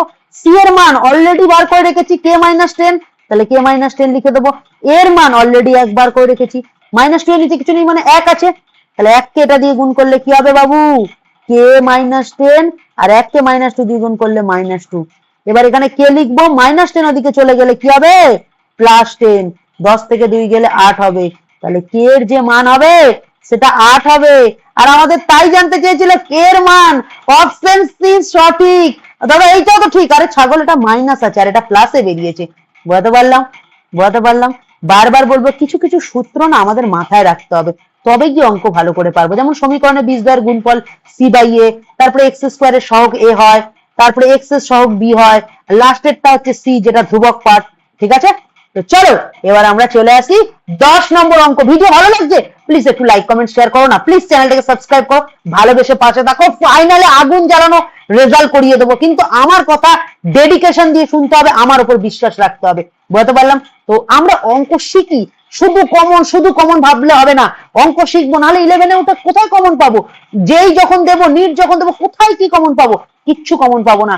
তাই বারবার বলবো, তাই আমাদের এখন বেসিকটা ভালো করে শিখে নিতে হবে 10-এ, ঠিক আছে? তো চলো এরপর আমরা চলে আসি 10 নম্বর প্রশ্নে। 10 নম্বর প্রশ্নটা দেখেই অনেক স্টুডেন্ট ভয় পাচ্ছে, আরে বাবা এটা কি জিনিস গো দাদা। তো আমি একটা কথা বলি, শোন বাবা, এই অঙ্কটা না একটু ছোট্ট করে করানো যায়, তবে আমি দেখ, আমি অনেকগুলো করব না, আমি দুটো করব, দুটো দিয়ে তোদের সুন্দর করে বুঝিয়ে দেবো দাদা। দুটো দিয়ে মানে দেখ, এখানে ভালো করে শোন, 1/1 + √2, 1/1 + √2, তো এটা হরে করণী আছে, তো তুই করণী নিরসন কর, 1 - √2, তাহলে উপরে হচ্ছে 1 - √2, ঠিক আছে? প্লাস এটা দিয়ে সেম ভাবে √2 + √3, করণী নিরসন কর, √2 - √3, সেম ভাবে এখানে উপরেও তাই বসবে। আচ্ছা দাদা, করণী নিরসন অনেকে বোঝে না, আরে বাবা এখানে প্লাস আছে তো এর অপোজিট সাইন দিয়ে নিচে একবার গুণ, উপরে গুণ, ঠিক আছে? আর করণী নিরসন মানে হরে করণী রাখা যাবে না, উপরটা লব নিচে হর, হরে কোনো করণী রাখা যাবে না। পরেরটাও করে দিই, 1/√3 + √4 আছে, এর অপোজিট সাইন বসাই, √3 - √4, এবং এটা দিয়ে উপরেও তাই গুণ করবো, √3 - √4। আচ্ছা, plus dot dot dot dot dot dot plus 1/√99 plus √100, তাহলে আমরা অপোজিট সাইন বসাই, অপোজিট সাইন কি হবে? √99 - √100, এবং এটাই বসবো উপরে, তাহলে -√99 - √100। আচ্ছা বাবু, একটা জিনিস খুব ভালো করে তোরা একটা জিনিস দেখতে পাবি, একটা জিনিস খুব ভালো করে দেখতে পাবি, যদি মন দিয়ে দেখিস, এখানে দেখ 1 স্কোয়ার করলে 1, আর √2 এর স্কোয়ার করলে কত হয় বলতো? √2 এর স্কোয়ার করলে 2, তাহলে 1 থেকে 2 গেলে মাইনাস হয়, তাহলে ভালো করে শুনবি কিন্তু, এখানে হচ্ছে -1, ঠিক আছে, প্লাস √2, ঠিক আছে, বুঝলি? এখানে দেখ 1 নিচে কত হচ্ছে? নিচে 1 হচ্ছে, ওটা বাদ, ঠিক আছে? 1 এর সাথে 1 গুণ করলে 1, √2 এর সাথে 1 গুণ করলে √2, আর এই দুটো থেকে বিয়োগ করে যখন 1 আসছে, তাই আগে -1 বসিয়ে দিয়েছি, ঠিক আছে? আচ্ছা, যদি মনে হয় যে দাদা আমরা এই জিনিসটা যদি একটু আরেকটু ইজি করতে চাই, তাহলে কি করতে পারি? তাহলে একটা কাজ করতে পারিস তোরা, সব থেকে বেস্ট হবে, তোরা না এই দেখ 1 + √2, এটাকে না ঘুরিয়ে লেখ, √2 + 1, ঠিক আছে? তাহলে এই রকম ভাবে এটাকে এটাকে এটাকে ঘুরিয়ে লেখ, তাহলে কি হবে? √2 + √3 কে যদি ঘুরিয়ে লিখি, তাহলে হবে √3 + √2, সেম ভাবে √3 + √4 কে যদি একটু ঘুরিয়ে লিখি, √4 + √3, আরে তো কোনো আহামরি ক্ষতি হবে না, √99 + √100, প্লাসের ক্ষেত্রে কোনো কিছু অসুবিধা নেই চেঞ্জ করলে, ঠিক আছে? এটা করে দিলাম, এবার আমরা আলাদা করে লসাগু করবো, চল তাহলে করা যাক, একটু কষ্ট হবে, তাহলে এই লাইনটা বাদ দিয়ে দেয়, ঠিক আছে বাবা, সোজা করে শেখাই। তাহলে কি হচ্ছে? 1/, এটাকে আমরা কিভাবে সাজিয়েছি? √2 + 1, তাহলে অপোজিট সাইন বসাই, √2 - 1, √2 - 1 হয়েছে, প্লাস 1/√3 + √2, অপোজিট সাইন বসা, √3 - √2, আর উপরে বসা √3 - √2 হয়েছে, প্লাস সেম ভাবে করবো, এখানে কত আছে? √4 + √3, তাহলে √4 + √3, তাহলে √4 - √3, তাহলে নিচেরটা উপরেও বসাবো, √4 - √3, আর এখানে কি আছে? Plus dot dot dot dot dot plus, ঠিক আছে? তাহলে এখানে কত হচ্ছে? 1/√100 -√99, তাহলে অপোজিটটা বসা, √100 + 99। আচ্ছা, এখানে প্লাস আছে, সরি এখানে প্লাস আছে, এটা প্লাস আছে, ঠিক আছে? এখানে আমরা মাইনাস বসাবো, তাহলে এখানে মাইনাস বসালে কি হবে? √99, সরি √100 -√99, বুঝতে পেরেছি বাবু? বুঝতে পেরেছি? তাহলে এবার যেটা করব, এই দেখ √2 + 1, √2 - 1, তাহলে এটাকে যদি করি, তাহলে a + b - b, তাহলে √2 এর যদি স্কোয়ার করি, -1 এর স্কোয়ার করব, আর একে দিয়ে এটাকে গুণ করলে √2 - 1, তাহলে এখানে কি হচ্ছে? √2 - 1, আর √2 এর স্কোয়ার করলে 2, 1 এর স্কোয়ার করলে 1, তাহলে 2 থেকে 1 গেলে 1 হয়, নিচে 1 লেখাও যা না লেখাও তা। এভাবে সেম ভাবে এটাও করব, √3 - √2, এভাবে এটাও করব, √4 - √3, plus dot dot dot dot plus plus আমরা কি করব, লিখবো √100 মাইনাস √99। আচ্ছা তোরা একটা জিনিস দেখ, এখানে কাটতে কাটতে চলে যাবে, +2 মাইনাস √2 প্লাস √3 মাইনাস √3, কিন্তু একটা মাইনাস একটা থেকে যাবে, আর -1 থেকে যাবে, আর 100 থেকে যাবে। কেন বলতো? 100টা কাটবে না, ঠিক আছে? যেমন ধর তোমার কি বলে, আমরা কি করেছি, 100 থেকে 99 বাদ দিয়েছি, তাহলে আগেরটা কি হতো, 99 থেকে 98 বাদ হতো, তাহলে 99 কেটে যেত, কিন্তু 100টা বেঁচে থাকতো। তাহলে এখান থেকে কি কি বেঁচে আছে, আমাদের বেঁচে আছে -1 আর প্লাস √100। আচ্ছা প্লাস -1 √100 মানে কি 10, আর 10 থেকে 1 গেলে 9, 9টাই হচ্ছে আমাদের অ্যান্সার। এরকম প্রশ্ন তোমাদের অ্যাটেন্ড করতে হবে, ভয় পেলে চলবে না, ঠিক আছে? কিচ্ছু নেই, জাস্ট রুট গুলোকে একবার ঘুরিয়ে নাও, দিয়ে করণী নিরসন করে করো। 100 কাটবে না, 100টা কাটবে না, কারণ 100-র আগে কি হবে, √99 মাইনাস √98, 99 কাটবে, কিন্তু 98 কাটবে আগের সাথে, 100 কিন্তু হবে না, 100টা পড়ে থাকবে, ঠিক আছে? তো চলো সময় নষ্ট করবো না, এই অঙ্কটা একটু জটিল অঙ্ক ছিল, ভালো করে বুঝিয়ে দিলাম। প্রথমে আগে ঘুরিয়ে নাও, আমি বারবার বলছি 2 + 1 আর 1 + 2 একই জিনিস, কিন্তু আবার কেউ ছাগলের মতো 2 - 1টাকে আবার 1 - 2 করো না, এটা কিন্তু এক জিনিস না, বুঝতে পারলাম? তাই প্লাস ছিল বলে আমরা ঘোরাতে পেরেছি। নেক্সট বলেছে কোন বৃত্তের, এ দেখো ভালো করে শোনো, এই একটা বৃত্তের যে বৃত্তচাপের দৈর্ঘ্য, ধরো এটা একটা বৃত্তের চাপ, এর দৈর্ঘ্য পরিধির 1/6 অংশ, এই ধরো পুরো পরিধি তার 1/6 অংশ বলেছে, ঠিক আছে? 1/6 অংশ, এটাকে বলে বৃত্তের চাপ, ছোট্ট একটা অংশ, পরিধির ছোট অংশকে বৃত্ত চাপ বলে, ঠিক আছে? তাহলে বৃত্তর চাপটা কতটা বলেছে, বৃত্তর চাপটা বলেছে পরিধির 1/6 অংশ। আচ্ছা বৃত্তর চাপকে না আমরা এস দিয়ে ডিনোট করি। তারপরে বলেছে তার কেন্দ্রস্থ কোণ, মানে কেন্দ্র থেকে উৎপন্ন এই যে কোণ, এই কেন্দ্রস্থ কোণের মানটা কত। আচ্ছা বাবু আমি একটা কথা বলি তোদের, ব্যাসার্ধ মানে কত, তোরা নিজেরা বল। ব্যাসার্ধ মানে আর, আচ্ছা পরিধি মানে হচ্ছে তোরা জানিস সূত্র 2πr, ঠিক আছে? আচ্ছা কেন্দ্রস্থ কোণ, এই কোণটাকে আমরা থিটা ধরে নেবো, ঠিক আছে? তাহলে কেন্দ্রস্থ কোণটাকে আমরা কি ধরলাম, কেন্দ্রস্থ কোণটাকে আমরা ধরে নিলাম থিটা। তাহলে তিনটে জিনিস পেয়ে গেলাম। আচ্ছা আমরা যদি এস আমাদের বলে দিয়েছিল এই যে বৃত্তের চাপ, ঠিক আছে? আচ্ছা কি লিখবো, চাপের দৈর্ঘ্য, চাপের দৈর্ঘ্য বলে লিখে নি, চাপের দৈর্ঘ্য, চাপের দৈর্ঘ্য এস কি বলেছিল, পরিধির 1/6 অংশ। তাহলে পরিধি মানে কত, পরিধি মানে 2πr, তার 1/6 অংশ, তাহলে 2 দিয়ে 6 কে কাটলে 3, তাহলে πr/3 হয়ে গেল আমাদের চাপের দৈর্ঘ্যটা, ঠিক আছে? চাপের দৈর্ঘ্য হয়ে গেল। এবার আমরা একটা জানি যে S = r থিটা, ঠিক আছে? এটা একটা সূত্র রয়েছে, ঠিক আছে? এবার S মানে চাপ, চাপের দৈর্ঘ্য আমরা জানি, তাহলে চাপের দৈর্ঘ্য কত রয়েছে, πr/3।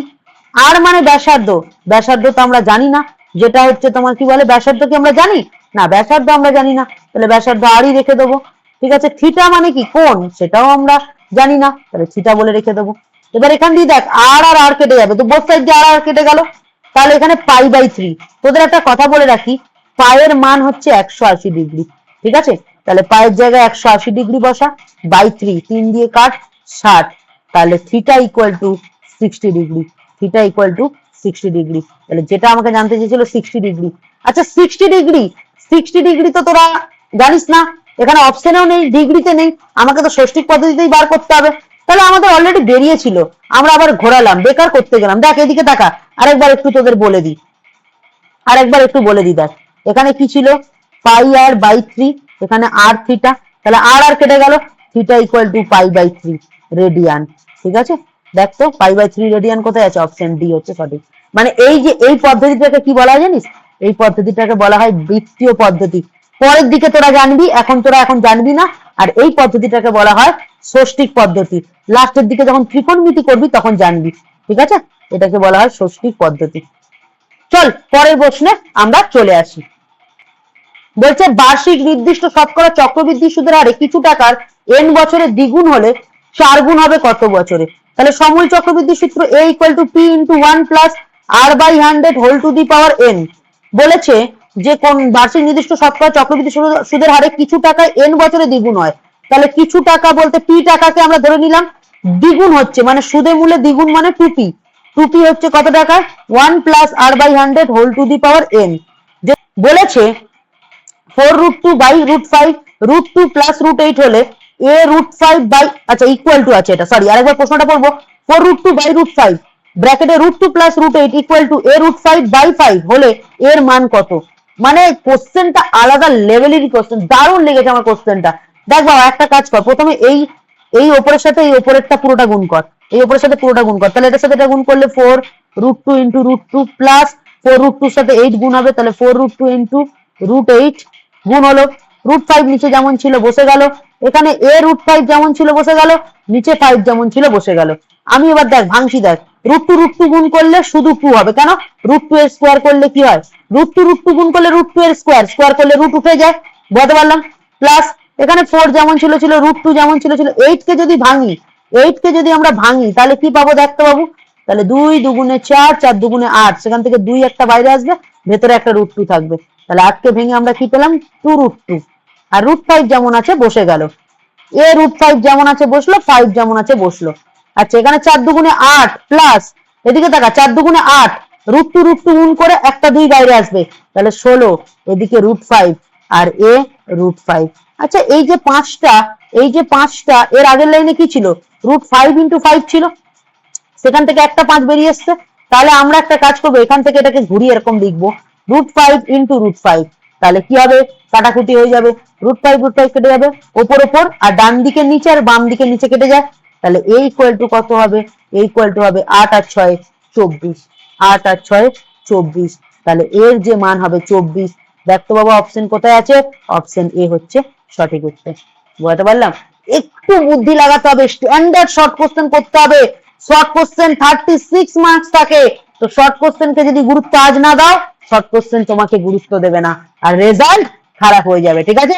তো চলো সময় নষ্ট না করে পরবর্তী অঙ্কে চলে যাওয়া যায়। নেক্সট অঙ্ক কি বলেছে, একটি যন্ত্রের মূল্য তার আগের বছরের তুলনায় x% হারে হ্রাস পায়, যদি যন্ত্রের বর্তমান মূল্য p টাকা হয় তবে 2 বছর পূর্বে যন্ত্রটির মূল্য কত ছিল। তাহলে মূল্য, বর্তমান মূল্য p বলেছে আর 2 বছর পূর্বে জানতে চেয়েছে। আমি তোমাদের বলেছিলাম যদি পূর্বেরটা বলে তাহলে যে মানটা আমাদের এখানে দিয়ে দিয়েছে মূল্য, সেটাকে আমরা a ধরে নেব, পূর্বে জানতে চেয়েছে তাই p টাকে আমরা a ধরবো। তাহলে আগে ফর্মুলা লিখি, a equal to p into 1 minus r/100 whole to the power n। দাদা ভুল লিখেছে, ফর্মুলা মাইনাস হবে না প্লাস হবে। দেখো বাবু এখানে বারবার বলেছে হ্রাস পায়, হ্রাস পেলে কি হবে, হ্রাস পায়, হ্রাস পেলে মাইনাস হয়, ঠিক আছে। আচ্ছা যেটা বর্তমান মূল্য বলেছে, তবে পূর্বেরটা জানতে চেয়েছে তাই বর্তমান মূল্যটাকে আমরা p ধরে নেব, ঠিক আছে। আচ্ছা এই p টাকে ভালো করে শুনবে, এই p টাকে তোমরা একটা কাজ করতে পারো, এই p টাকে তোমরা না x ধরে নিতে পারো, এই p টাকে তোমরা x ধরে নাও, ঠিক আছে, মানে আসল p ইকুয়াল টু x ধরে নাও, আসল p ইকুয়াল টু x, আসল p ইকুয়াল টু x ধরে নিল, ঠিক আছে। তাহলে আসল p ইকুয়াল টু x ধরে নিলাম, তাহলে এখানে বসালাম 1 মাইনাস r বলেছে x%, এই দেখো r বলেছে x%, ঠিক আছে x%। আচ্ছা n মানে 2 বছর, এই যে 2 বছর বলেছে, তাহলে 2 বসিয়ে দিলাম, 2 বসিয়ে দিলাম, এই অবধি হয়ে গেল।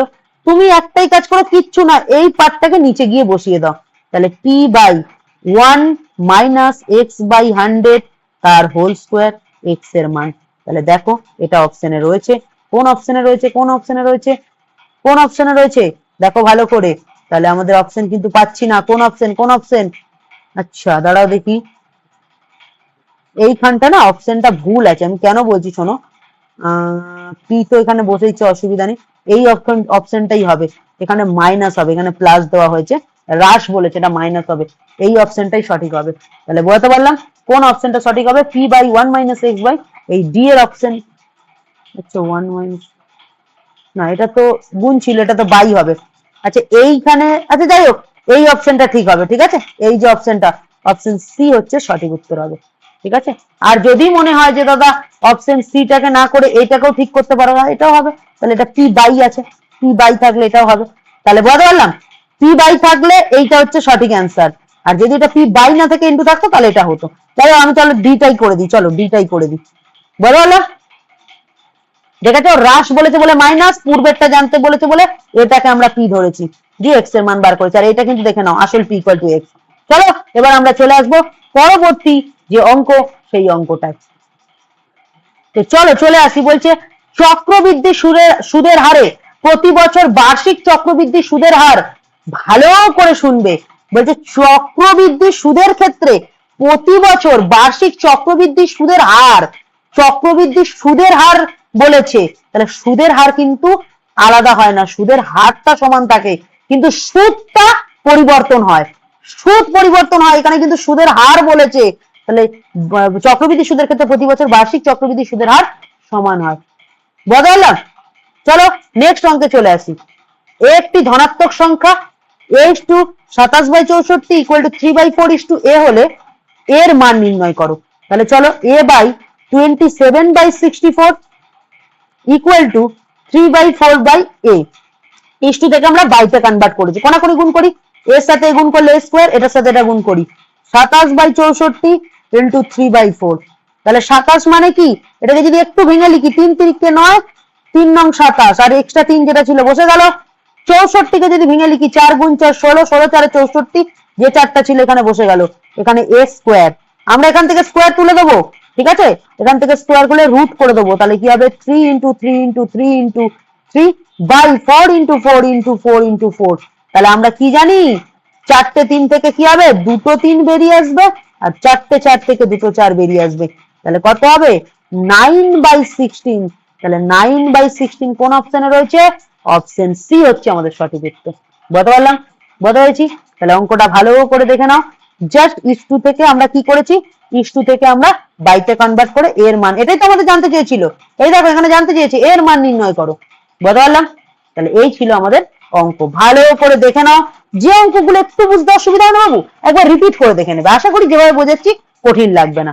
নেক্সট অঙ্কে চলে আসি, বলছে 3x² plus 8x plus 2 equal to 0 সমীকরণের বীজদ্বয় আলফা বিটা হলে এটার মান নির্ণয় করো। আমি এটা দিয়ে শুরু করব, 1/α প্লাস 1/β, 1/β, তাহলে আলফা আর বিটার লসাগু করি, তাহলে কি হবে, আলফা আলফা কেটে গিয়ে বিটার সাথে এক গুণ হলে বিটা, প্লাস বিটা বিটা কেটে গিয়ে আলফার সাথে এক গুণ হলে আলফা, তাহলে এটাকে আমরা লিখতে পারবো আলফা প্লাস বিটা, আর এখানে নিচে আলফা ইন্টু বিটা, তাহলে আমরা কি করলাম, এখানে আলফা আর বিটা দুটো বীজ আমাদের বলেই দিয়েছে বীজোদ্বয়, তাহলে দুটো বীজের যোগ আর গুণ। আচ্ছা এই যে সমীকরণটা দিয়েছে, তাহলে সমীকরণটা কি, 3x² plus 8x plus 2 equal to 0, এখানে a মানে কত, a মানে x² এর সহগ 3, b মানে কত, x এর সহগ 8, c মানে হচ্ছে 2, তাহলে এইগুলো হচ্ছে আমাদের ইনফরমেশন, এটা আমাদের ইনফরমেশন।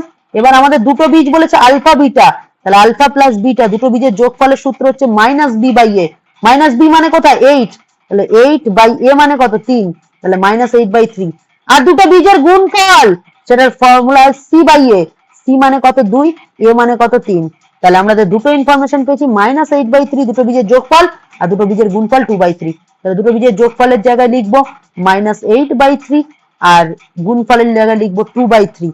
আচ্ছা এবার একটা কথা বলি, অনেকে এখান থেকে 3 3 কেটে যায়, অনেকে পারে অনেকে পারে না, নো চিন্তা, আমি সবাইকে শেখানোর জন্য এখানে এসেছি। -8/3, এই যে বাইটাকে যদি আমি ইন্টু করি পরেরটা উল্টে যাবে, 3/2 হয়ে যাবে, তাহলে এখান থেকে আমরা কি করব, 3 3 কেটে যাবে, 2 দিয়ে 8 কে কাটলে 4, -4 হবে কিন্তু অ্যান্সার। তাহলে দেখো আমাদের অপশন কোথায় আছে, অপশন সি হচ্ছে আমাদের সঠিক অ্যান্সার, -4। বুঝতে পারলাম, বুঝতে পারলাম, তাহলে পুরো প্রপার ধরে ধরে প্রত্যেকটা জিনিস আমি সুন্দরভাবে ডিফাইন করে দিচ্ছি তোমাদের, ঠিক আছে, ডেসক্রাইব করে দিচ্ছি। বুঝতে পারলাম, তাহলে প্রত্যেকটা জিনিস আমার তোমাদেরকে ডেসক্রাইব করে দিচ্ছি, খালি একটাই কথা বলবো, মন দিয়ে ভিডিওটা খুব ভালো করে দেখো, ঠিক আছে। চলো নেক্সট কোশ্চেনে চলে আসি। নেক্সট বলেছে চক্রবৃদ্ধি সুদের ক্ষেত্রে কোনো আসল 3 বছরের সুদে মূলে আসলের এত গুণ হলে বার্ষিক সুদের হার কত হবে। তাহলে সুদে মূলে বলছে চক্রবৃদ্ধি সুদের ক্ষেত্রে কোনো আসল 3 বছরের সুদে মূলে আসলের এত অংশ হয়, তাহলে সুদে মূলে মানে কি, সুদ আসল যেটা হচ্ছে a, এর ফর্মুলা কি p * 1 + r/100 whole to the power n, তাই তো, তাহলে a সুদ আসল, তাহলে সেটা কি বলেছে 3 বছরের সুদে মূলে আসলের এত অংশ হয়, তাহলে আসল তো আমরা জানি না, তাই আসলকে আমরা p ধরে নিয়েছি, তার 27/8 অংশ হয়, তাহলে লিখবো 27/8 ইন্টু p, আর এখানে p যেমন ছিল 1 প্লাস, আচ্ছা সুদের হার জানতে চেয়েছে r/100, n মানে কত, n বলেছে 3 বছর, তাহলে n এর জায়গায় আমরা 3 বছর লিখলাম, এটা কি হবে 27p/8, আর এদিকে হচ্ছে p 1 plus r/100 whole to the power 3। এবার আমরা একটা জিনিস দেখতে পাচ্ছি, এই সাইড দিয়ে p এই সাইড দিয়ে p কেটে গেল, 27/8 টাকে আমরা না 3/2 তার কিউব করতে পারি, কেন 3 এর কিউব করলে 27, 2 এর কিউব করলে 8, আর এদিকে 1 plus r by 100 whole to the power cube করলাম, ঠিক আছে।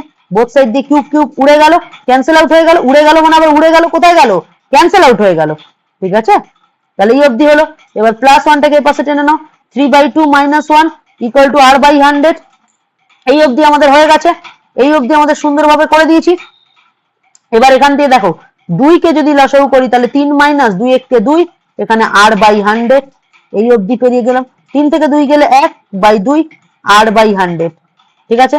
2 এর সাথে আর গুণ করলে 2 আর, 100 এর সাথে 100 গুণ করলে 100, তাহলে 100 এই যে 2 গুণ আছে এ পাশে এসে বাই হয়ে যাবে, তাহলে 2 দিয়ে 100 কে কাটলে 50, তাহলে আর ইকুয়াল টু হয়ে যাবে 50%, আর ইকুয়াল টু হয়ে যাবে 50%।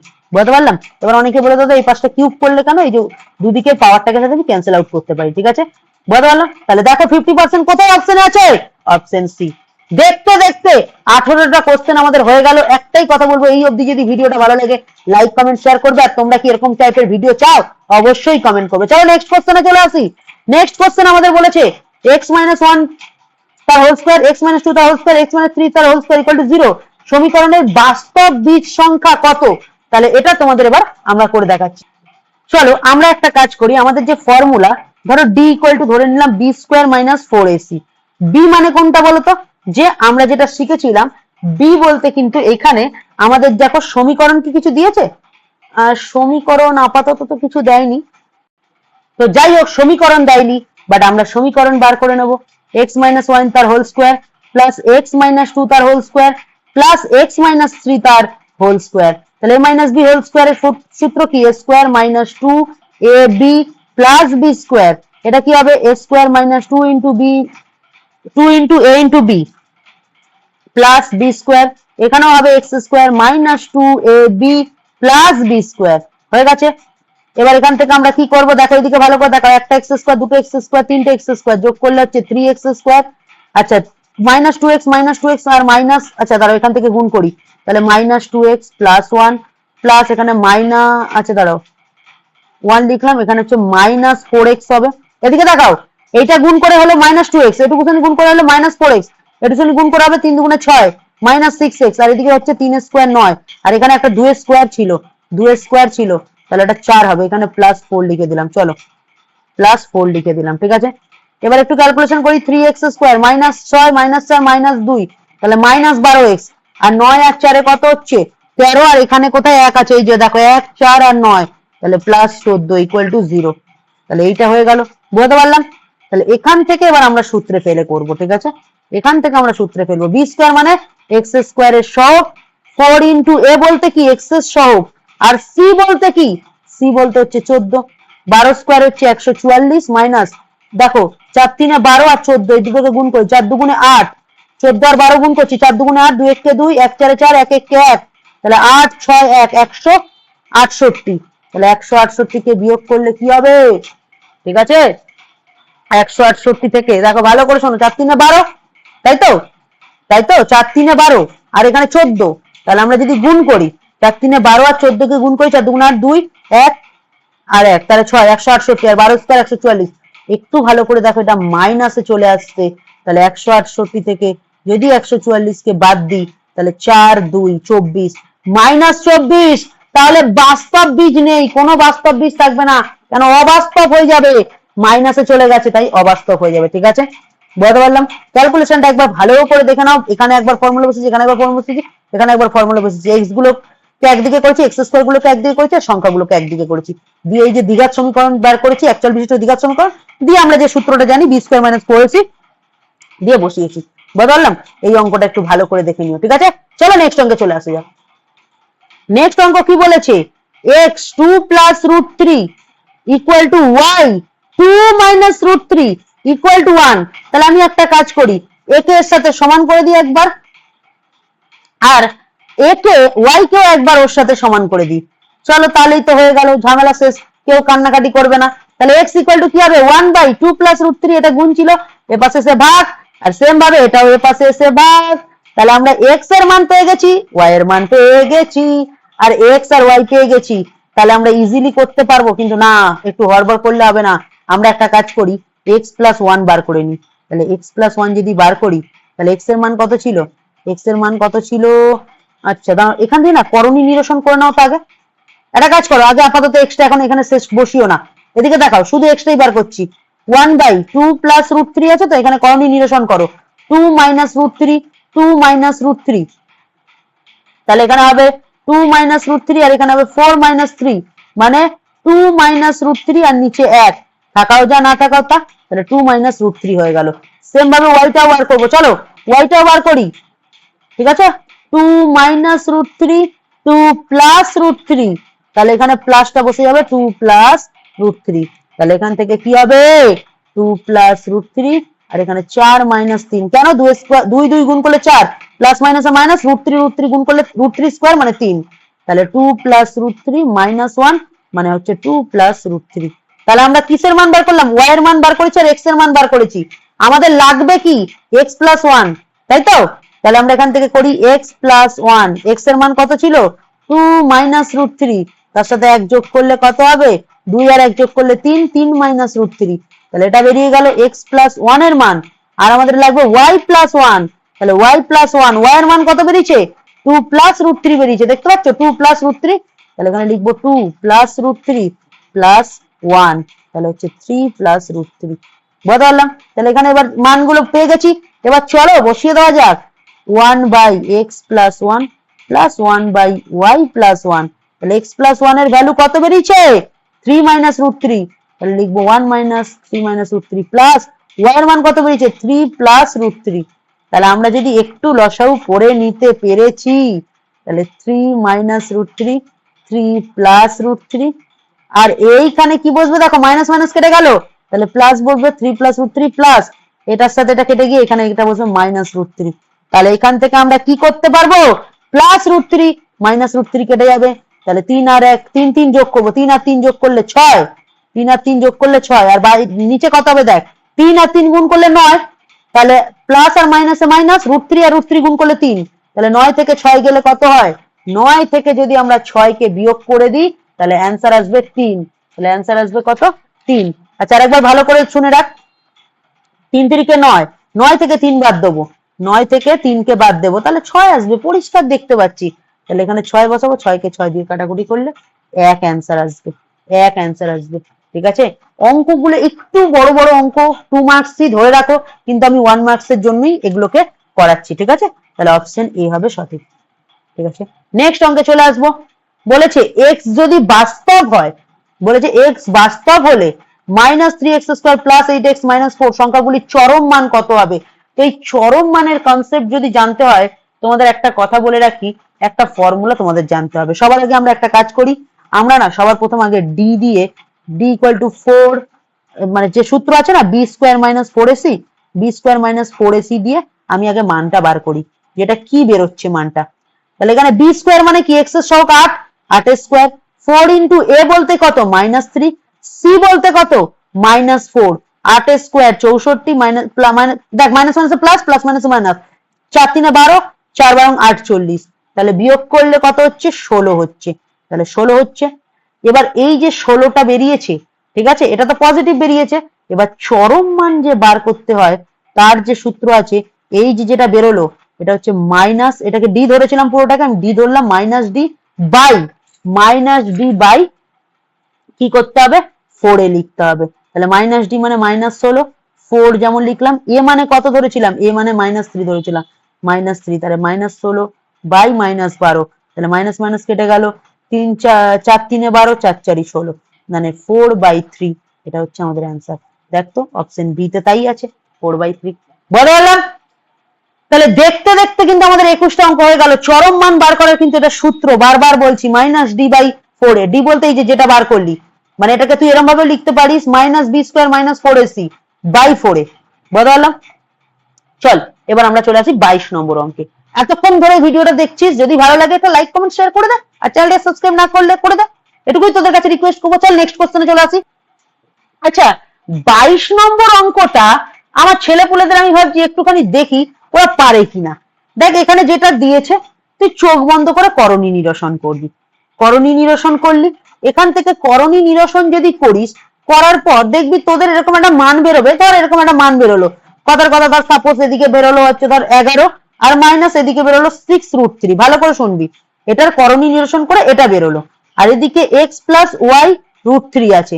তোকে x আর y এর মূলক সংখ্যা জানতে চেয়েছে। তুই কি করবি, এখানে এর সাথে তুলনা করতে হবে। তাহলে x এর সাথে তুলনা করলে 11 হবে, আর এটার সাথে এটাকে তুলনা করবি, তাহলে x ইকুয়াল টু 11 হবে। আর y ইকুয়াল টু কি হবে বলতো, y ইকুয়াল টু হবে, y এর সাথে তো √3 গুণ ছিল, তাহলে এর পাশে এসে ভাগ হয়ে যাবে, তাহলে -6√3। তাহলে √3 কেটে গিয়ে -6 হবে অ্যান্সার। তাহলে কি বললাম, x ইকুয়াল টু 1 আর y ইকুয়াল টু -6। ঠিক আছে, এবার আমাকে যদি এবার যোগ করতে বলেছে অঙ্কে x প্লাস ওয়াই, তাহলে -6 প্লাস 1। যাই হোক, এটা উল্টো করলাম, এখানে উল্টো করেছি, ভালো করে একটু যদি দেখিস, x এর মান 1 ছিল, ঠিক আছে, তাহলে x এর মান 1 বসা, প্লাস -6 বসা, তাহলেই হয়ে যায়। তাহলে 1 - 6 মানে -5 অ্যান্সার। দেখ তো অপশন আছে কিনা, এই দাও -5। বদলাম কিচ্ছু না বাবু, এটার করণীয় নিরসন করতে হবে, কিন্তু করণীয় নিরসন করে এইটা পাবি। বদলাম তো, বদলাম তো, এইটাকে দিয়ে ইকুয়াল করে তোকে এটা করতে হবে। বদলাম, এখানে প্লাস আছে আর এটা -6, প্লাস মাইনাসে মাইনাস হয়ে গেল, তাহলে 5। অপশন ডি হচ্ছে সঠিক অ্যান্সার। বদলাম কিছু কিছু, এবার অঙ্ক একটু একটু তোদের হাতে ছাড়বো, কারণ আমাদের এখন অনেক দূর যেতে হবে। আচ্ছা, বলেছে x⁸8 প্লাস 2x⁴ প্লাস = 0 সমীকরণ ড্যাশ সাপেক্ষে দ্বিঘাত। তাহলে এটাকে যদি এরকম ভাবে সাজাই, x⁴ তার হোল স্কোয়ার, x⁴ তার whole square, 2x⁴ plus c = 0। তাহলে কার সাপেক্ষে হচ্ছে, দেখ x⁴ এর সাপেক্ষে হচ্ছে, তাহলে x⁴ c একটা সঠিক উত্তর। নেক্সট বলেছে x/y = 3/2। তাহলে আমরা x/y = 3/2 লিখলাম। তাহলে x আচ্ছা এটাকে না আমরা কে ধরে নেবো, তাহলে x হবে 3k, y হবে 2k। ব্যাস, x এর মানটা এখানে x এর জায়গায় বসাবি, y এর মানটা y এর জায়গায় বসাবি, বসিয়ে ক্যালকুলেশন করে এটা কিন্তু অবশ্যই কমেন্ট করবি। 24 নম্বরটা তোদের জন্য আমি রাখলাম HW। বারবার বলছি, x এর মানটা x এর জায়গায়, y এর মানটা y এর জায়গায় বসাবি, কে কে যোগ করে ক্যালকুলেশন করে কে কে কেটে যাবে, দেখবি এখান থেকে একটা উত্তর আসবে। অবশ্যই কিন্তু 24 এটা তোরা আমাকে কমেন্ট করে জানাবি, ঠিক আছে? তো চল এবার আমরা চলে আসি 25 নম্বর অঙ্ক নিয়ে। পরেরটা বলেছে m এর কোন মানের জন্য 2m + 1x², 2m - 1x + m = 0 সমীকরণটি দ্বিঘাত সমীকরণ হবে না, হবে না। তাহলে সেটা কি করতে হবে, এই যে x² এর যে সহগ, যেটাকে সব সময় বলে যে x² এর যে সহগ, সেটাকে সব সময় বলে নট ইকুয়াল টু 0, কিন্তু আমি জোর করে ইকুয়াল টু 0 করেছি, কেন হবে না বলেছে তাই। তাহলে 2m = কি হবে, +1টার দিকে গিয়ে -1 হবে, m = 2টা গুণ আছে, এপাশে গিয়ে বাই হয়ে যাবে। তাহলে m এর মানটা কত হলে হবে না, -1/2 হলে হবে না। বারবার বলছি, x² এর যে সহগ থাকে সেটাকে আমরা a ধরে থাকি, আর অ্যাকচুয়াল বিশিষ্ট দ্বিঘাত সমীকরণের শর্তই হচ্ছে a নট ইকুয়াল টু 0, কিন্তু আমরা জোর করে ইকুয়াল টু 0 করেছি, কেন? ও বাবা, হবে না বলেছে। বলছে তুই কি পাস করতে চাস, বলছে না আমি ফেল করতে চাই। তার জন্য কি করতে হবে, ফেল করতে চাইলে দাদার ভিডিও দেখবি না, দাদার চ্যানেল সাবস্ক্রাইব করবি না। বদল না, চলো নেক্সট চলে আসি। ও দাদা, এই অঙ্ক তো খুব সোজা, বাচ্চাদের দিয়েছে। n - m = 4/7, কোনাকুনি গুণ কর, 7 এর সাথে m গুণ করে 7, 4 এর সাথে 4n - 4m, 4m টাকে এদিকে পাঠিয়ে দে, 7m + 4m = 4n, তাহলে 11m = 4n। এই অবধি হলো, n টাকে এদিকে বাই কর, তাহলে m/n আর 4, 11 টাকে এদিকে বাই কর। তোকে জানতে চেয়েছে m/n, m/n কত, তাহলে 4/11। দেখ তো কোন অপশনে আছে, অপশন ডি, আগুন লেগে গেছে। এবার অঙ্কের দেখ রিদম হালকা হালকা বাড়ছে, এতক্ষণ ধরে স্লো গতিতে করতে করতে তোদের যে কনসেপ্ট অনেকটা ক্লিয়ার হয়ে গেছে, ঠিক আছে? চল এবার চলে আসি পরবর্তী অঙ্ক। কি বলেছে, a + b √5, a - b √3 হয়, তাহলে a² + b² মাইনাস, আচ্ছা মাইনাস না, a + b, a² + b² এর মান কত? বদলাম, তুই একটা কাজ কর, তো একটা শর্টকাট টেকনিক শেখাচ্ছি, ভালো করে শিখবি, শর্ট শিখে যাবি। তুই একটা কাজ কর, a + b হোল স্কোয়ার করে দে, আর √5 টাকে স্কোয়ার করে দে। তুই কি করলি, অ্যাকচুয়ালি উভয় পক্ষকে বর্গ করলি, সেটাও যদি ভালোবেসে পারিস লিখে দে। তাহলে উভয় পক্ষকে বর্গ করে পাই। বল বাবা, তুই বুঝেছিস? হ্যাঁ দাদা, বুঝে আগুন লাগিয়ে দিয়েছি, না বুঝলেও মন দিয়ে বুঝে নে। a + b হোল স্কোয়ার সূত্র কি, a² + 2ab + b² √5² মানে 5। এটাকে তুই 1 নং সমীকরণ ধরে নে। এবার ভালোবেসে 2 নম্বর সমীকরণ বানাবো, যেটা আমাদের অঙ্কে বলেছে a - b = √3। ভালোবেসে স্কোয়ার করে দে বোথ সাইড কে, আর পাশে একবার কষ্ট করে লিখে দে উভয় পক্ষকে বর্গ করে পাই। কি করে পাই, বর্গ করে পাই। বল বুঝতে পেরেছিস কিনা? দাদা বুঝে গেছি, তাহলে এটা সূত্র কি হবে, a square minus 2ab plus b square আর √3 স্কোয়ার মানে 3। এটা 2 নম্বর সমীকরণ হলো। ঠিক আছে, এবার 1 নম্বর আর 2 নম্বর সমীকরণকে না তুই না ভালোবেসে না যোগ কর তো, তুমি আমি দুজনকে যোগ করে দে। দুজনকে যদি যোগ করে দিস তাহলে কি হবে বলতো বাবু, তাহলে এরকম লাগবে a square plus 2ab plus b square plus a square minus 2ab plus b square, মানে এখান থেকে এই টুকু পারে এই যোগ করলাম আর ডান দিক যোগ কর, 5 আর 3 যোগ করে দে। আচ্ছা এখানে প্লাস 2ab মাইনাস 2ab কেটে গেল, a স্কোয়ার আর a স্কোয়ার যোগ হলে হচ্ছে 2a স্কোয়ার, b স্কোয়ার যোগ হলে 2b স্কোয়ার আর 5 আর 3 যোগ করলে 8। ও বাবা এদের দুজনের থেকে 2 কমন নিয়ে নেবো, দুজনের কাছে 2 টাকা এনেছে, কমন নিয়ে নে ইকুয়াল টু 8। এবার এই যে 2টা গুণ আছে এ পাশে গিয়ে ভাগ করে দে, তাহলে কি লিখবো, a square plus b square আর এই যে 2টা গুণ ছিল ও পাশে গিয়ে 8 এর নিচে বাই হয়ে যাবে, 2 4 8। তাহলে আমাদের জানতে চেয়েছিল a square plus b square এর মান, জোর গোর কদমে বল 4 হে বাবু 4। ঠিক আছে, তাহলে 4 হে বাবু 4 করে দে, বদলাম। তাহলে অপশন নাম্বার হচ্ছে বি আমাদের সঠিক উত্তর, বলতে পারলাম। তো 27টা অঙ্ক হয়ে গেল, 28 নম্বর অঙ্কে যাই, দেখতে দেখতে সময় চলে যায়। নেক্সট বলেছে কোন আসল 7 বছরের সরল সুদ আসলের এত অংশ, তাহলে সুদের হার কত, তাহলে ভালো করে শোন, বলেছে কোন আসলে 7 বছরের সরল সুদ আসলের এত অংশ, তাহলে সরল সুদ মানে কি, আই, তাই তো আই। ঠিক আছে, এত অংশ, বার্ষিক সরল সুদের হার কত, তাহলে বার্ষিক সরল সুদের হার আমাদের যে সূত্র সেটাই আগে বসাই, I equal to p t r by 100। সুদটা কি বলেছে, আসলের 35% মানে 35/100। ঠিক আছে, পি পি এর মতো থাকলো, টি বলেছে, ও দাদা টি বলেছে 7 বছর, বসিয়ে দে না রে, আর আর তো বার করতে বলেছে দাদা, বাই 100 করে দে।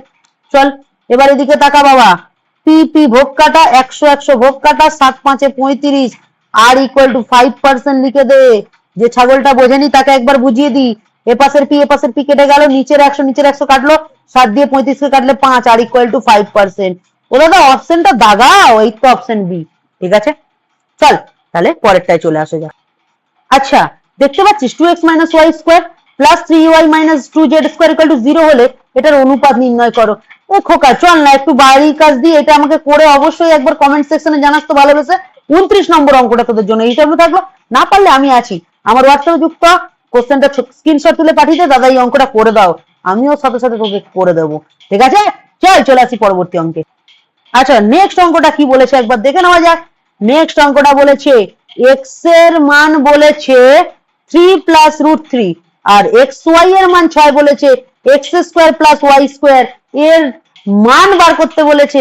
আরে ছাগল a square plus b square, এইটার যদি তোরা সূত্র হয় একটা, সেই সূত্রটা যদি জানতে পারিস তাহলে আর কিচ্ছু লাগবে না, মান বসিয়ে দিবি, খেল্লা ফতে, কেল্লা ফতে। তো চল এটাও তোদের জন্য ছোট্ট করে এইচডব্লিউ দিয়ে রাখলাম। চল পরবর্তী অঙ্কে চলে আসি। পরবর্তী অঙ্ক বলেছে একটা মেশিনের বর্তমান মূল্য 2p টাকা, প্রতি বছর মেশিনটির দাম 2% হ্রাস পেল, 2n বছরে মেশিনটির দাম কত হবে। তাহলে বছর পরে বলেছে বর্তমান মূল্য 2p টাকা, আমরা একটা কাজ করি, আমাদের যে সূত্র a equal to p into 1 minus হ্রাস পেয়েছে বলে মাইনাস হলো r/100 whole to the power n, তাহলে p এর জায়গায় 2p লিখবো, 2p টাকা 1 মাইনাস r পার্সেন্টটাকে কি বলেছে 2r% বলেছে, বাই 100 n, nটা 2n বছর বলেছে, তাহলে 2n লিখে দেবো। এখান দিয়ে একটু ছোট্ট করে কাটবো, 2 দিয়ে 50 100 কে কাটলে 50, তাহলে হবে 2p 1 minus r/50 whole to the power 2n। দেখ তো বাবা কোথায় আছে, এই তো দাদা অপশন ডি দেখতে পাচ্ছি, তাহলে অপশন ডি সঠিক হয়ে গেল, বোঝাতে পারলাম। তাহলে অঙ্কের প্রশ্নটা ভালো করে একবার দেখে নে এবং তোরা অঙ্কটা দেখে নে, খুব ভালো অঙ্ক দিয়েছে। ঠিক আছে, এরকম টাইপের অঙ্ক কিন্তু আসবেই। চল নেক্সট অঙ্কে চলে আসা যাক। নেক্সট কি বলেছে x square by 6 equal to 6, কোনাকুনি গুণ কর, এক্স স্কোয়ার সাথে 1 গুণ করলে এক্স স্কোয়ার, 6 সাথে x গুণ করলে 6x, 6x এও বাঁ দিকে টেনে নে, তাহলে মাইনাস 6x ইকুয়াল টু 0, এক লাইনে দুবার সমান সমান বসে না, তাই আমরা বসিয়ে নিলাম। ঠিক আছে, এবার এখান থেকে x যদি কমন নিই তাহলে x, ঠিক আছে, যদি কমন নিই তাহলে x মাইনাস 6 ইকুয়াল টু 0। আচ্ছা x comma x minus 6 equal to 0, অনেক স্টুডেন্ট বুঝতে পারে না এখান থেকে x ইকুয়াল টু 0 কিভাবে হয়। আরে বাবা এক্স এখানে লিখলি, এই যে গুণ এক্স বাই 6টাকে ওইদিকে জিরোর নিচে বসিয়ে দিলি। জিরোর নিচে যদি কোনো সংখ্যা বসে, জিরোর নিচে কোনো সংখ্যা বসলে সেটা জিরো হয়ে যায়, বুঝতে পারলাম। আচ্ছা পরেরটা করি, পরেরটা কি হবে, X into X minus six equal to zero. তাহলে X minus six equal to এক্সটা গুণ আছে, জিরোর নিচে বসে যাবে, তাহলে জিরো হবে। X minus 6 equal to zero, minus 6 এদিকে গিয়ে প্লাস হয়ে যাবে, তাহলে X equal to six, X equal to zero. ব্যাস, তাহলে এখানে কটা মান পাচ্ছি একটু ভালো করে দেখ, একটা পাচ্ছি, কারণ এক্স এর মান তো জিরো, তাহলে বীজের সংখ্যা এখানে একটি, তাহলে হবে একটি, বুঝতে পারলাম। চল নেক্সট অঙ্কে চলে আসি। বলেছে x square plus b x plus c equal to zero, সমীকরণের বীজোদ্বয় পরস্পরের অনন্য হলে, তাহলে বীজোদ্বয় পরস্পরের অনন্য, মানে একটা বীজ এক্স হলে আর একটা হবে একটা বীজ আলফা হলে আর একটা বীজ হবে 1/আলফা। ঠিক আছে, আমি আরেকবার বলছি, একটা বীজ আলফা হলে আর একটা বীজ হবে 1/আলফা। তাহলে দুটো বীজের বলেছে, দেখ 1/আলফা কেন, দেখ বলেছে সমীকরণের বীজগুলো পরস্পরের অনন্যক। অনন্যক মানে কি বলতো, এইটা ধর আমি, এটা আমি তো, এই যে উল্টে গেলাম, এইটা হচ্ছে এর অনন্যক, এর অনন্যক মানে এটাকে উল্টে দিলে এর অনন্যক, মানে এটা কি ছিল আলফা, নিচে কিছু নেই মানে এক, এটাকে উল্টে দাও 1/আলফা। তাহলে দুটো বীজের গুণফল বলেছে, দুটো বীজ পরস্পরের অনন্যক, এদের দুজনের গুণফল, তাহলে দুটো বীজের গুণফলের সূত্র কি, c by a. Alpha alpha কেটে গেল, এখানে এক থাকলো, সি মানে কি বলতো, ও বাবা সি এর মান তো এখানে সি, এ মানে কি, ও বাবা এতে এই আছে, তাহলে এখানে এক, তাহলে সি এর সাথে এক গুণ করলে সি, এর সাথে এক গুণ করলে এ, তাহলে সি এর সাথে এক গুণ করলে এ, তাহলে সি এর যে মান হবে এ হবে, সি এর মানটা এ হবে। দুটো বীজের গুণফলের সূত্র সি বাই এ, সি হচ্ছে ধ্রুবক মান, এ বলতে এক্স স্কোয়ারের সহগ হয়। ঠিক আছে, দুটো বীজ, একটা আলফা হলে একটা 1/আলফা, কেন বলেছে পরস্পরের অনন্য। ঠিক আছে, তাহলে বসিয়ে দিলাম। চল পরেরটায় চলে আসি। কোন মূলধন 10 বছরে দ্বিগুণ হলে বার্ষিক সুদের হার কত? তাহলে ধর কোন মূলধন টিটাকে আমি এক্স ধরলাম, সময় বলেছে 10 বছর, ঠিক আছে, আর আমাদের বার করতে বলেছে, বলেছে 10 বছরে দ্বিগুণ হবে, তাহলে 10 বছরে যেটা দ্বিগুণ হয় সেটাকে সুদে আসল বলা হয়, সুদ আসল বলা হয়। তাহলে 2x হলো, তাহলে এবার আমি আই বার করবো, আয়ের সূত্র কি, a মাইনাস পি, এ মানে 2x, এই দেখ এ মানে 2x আর পি বলতে x, তাহলে 2x থেকে x বাদ দেবো, তাহলে x টাকা বেরিয়ে গেল। এবার আমাদের সূত্র বসাবো, I equal to p into t into r by 100। I কত, আই এক্স আছে বসিয়ে দিলাম, টি কত আছে এক্স আছে বসিয়ে দিলাম, টি আছে 10 বসিয়ে দিলাম, আর কত রয়েছে, ও দাদা আর তো বার করতে বলেছে বাই 100।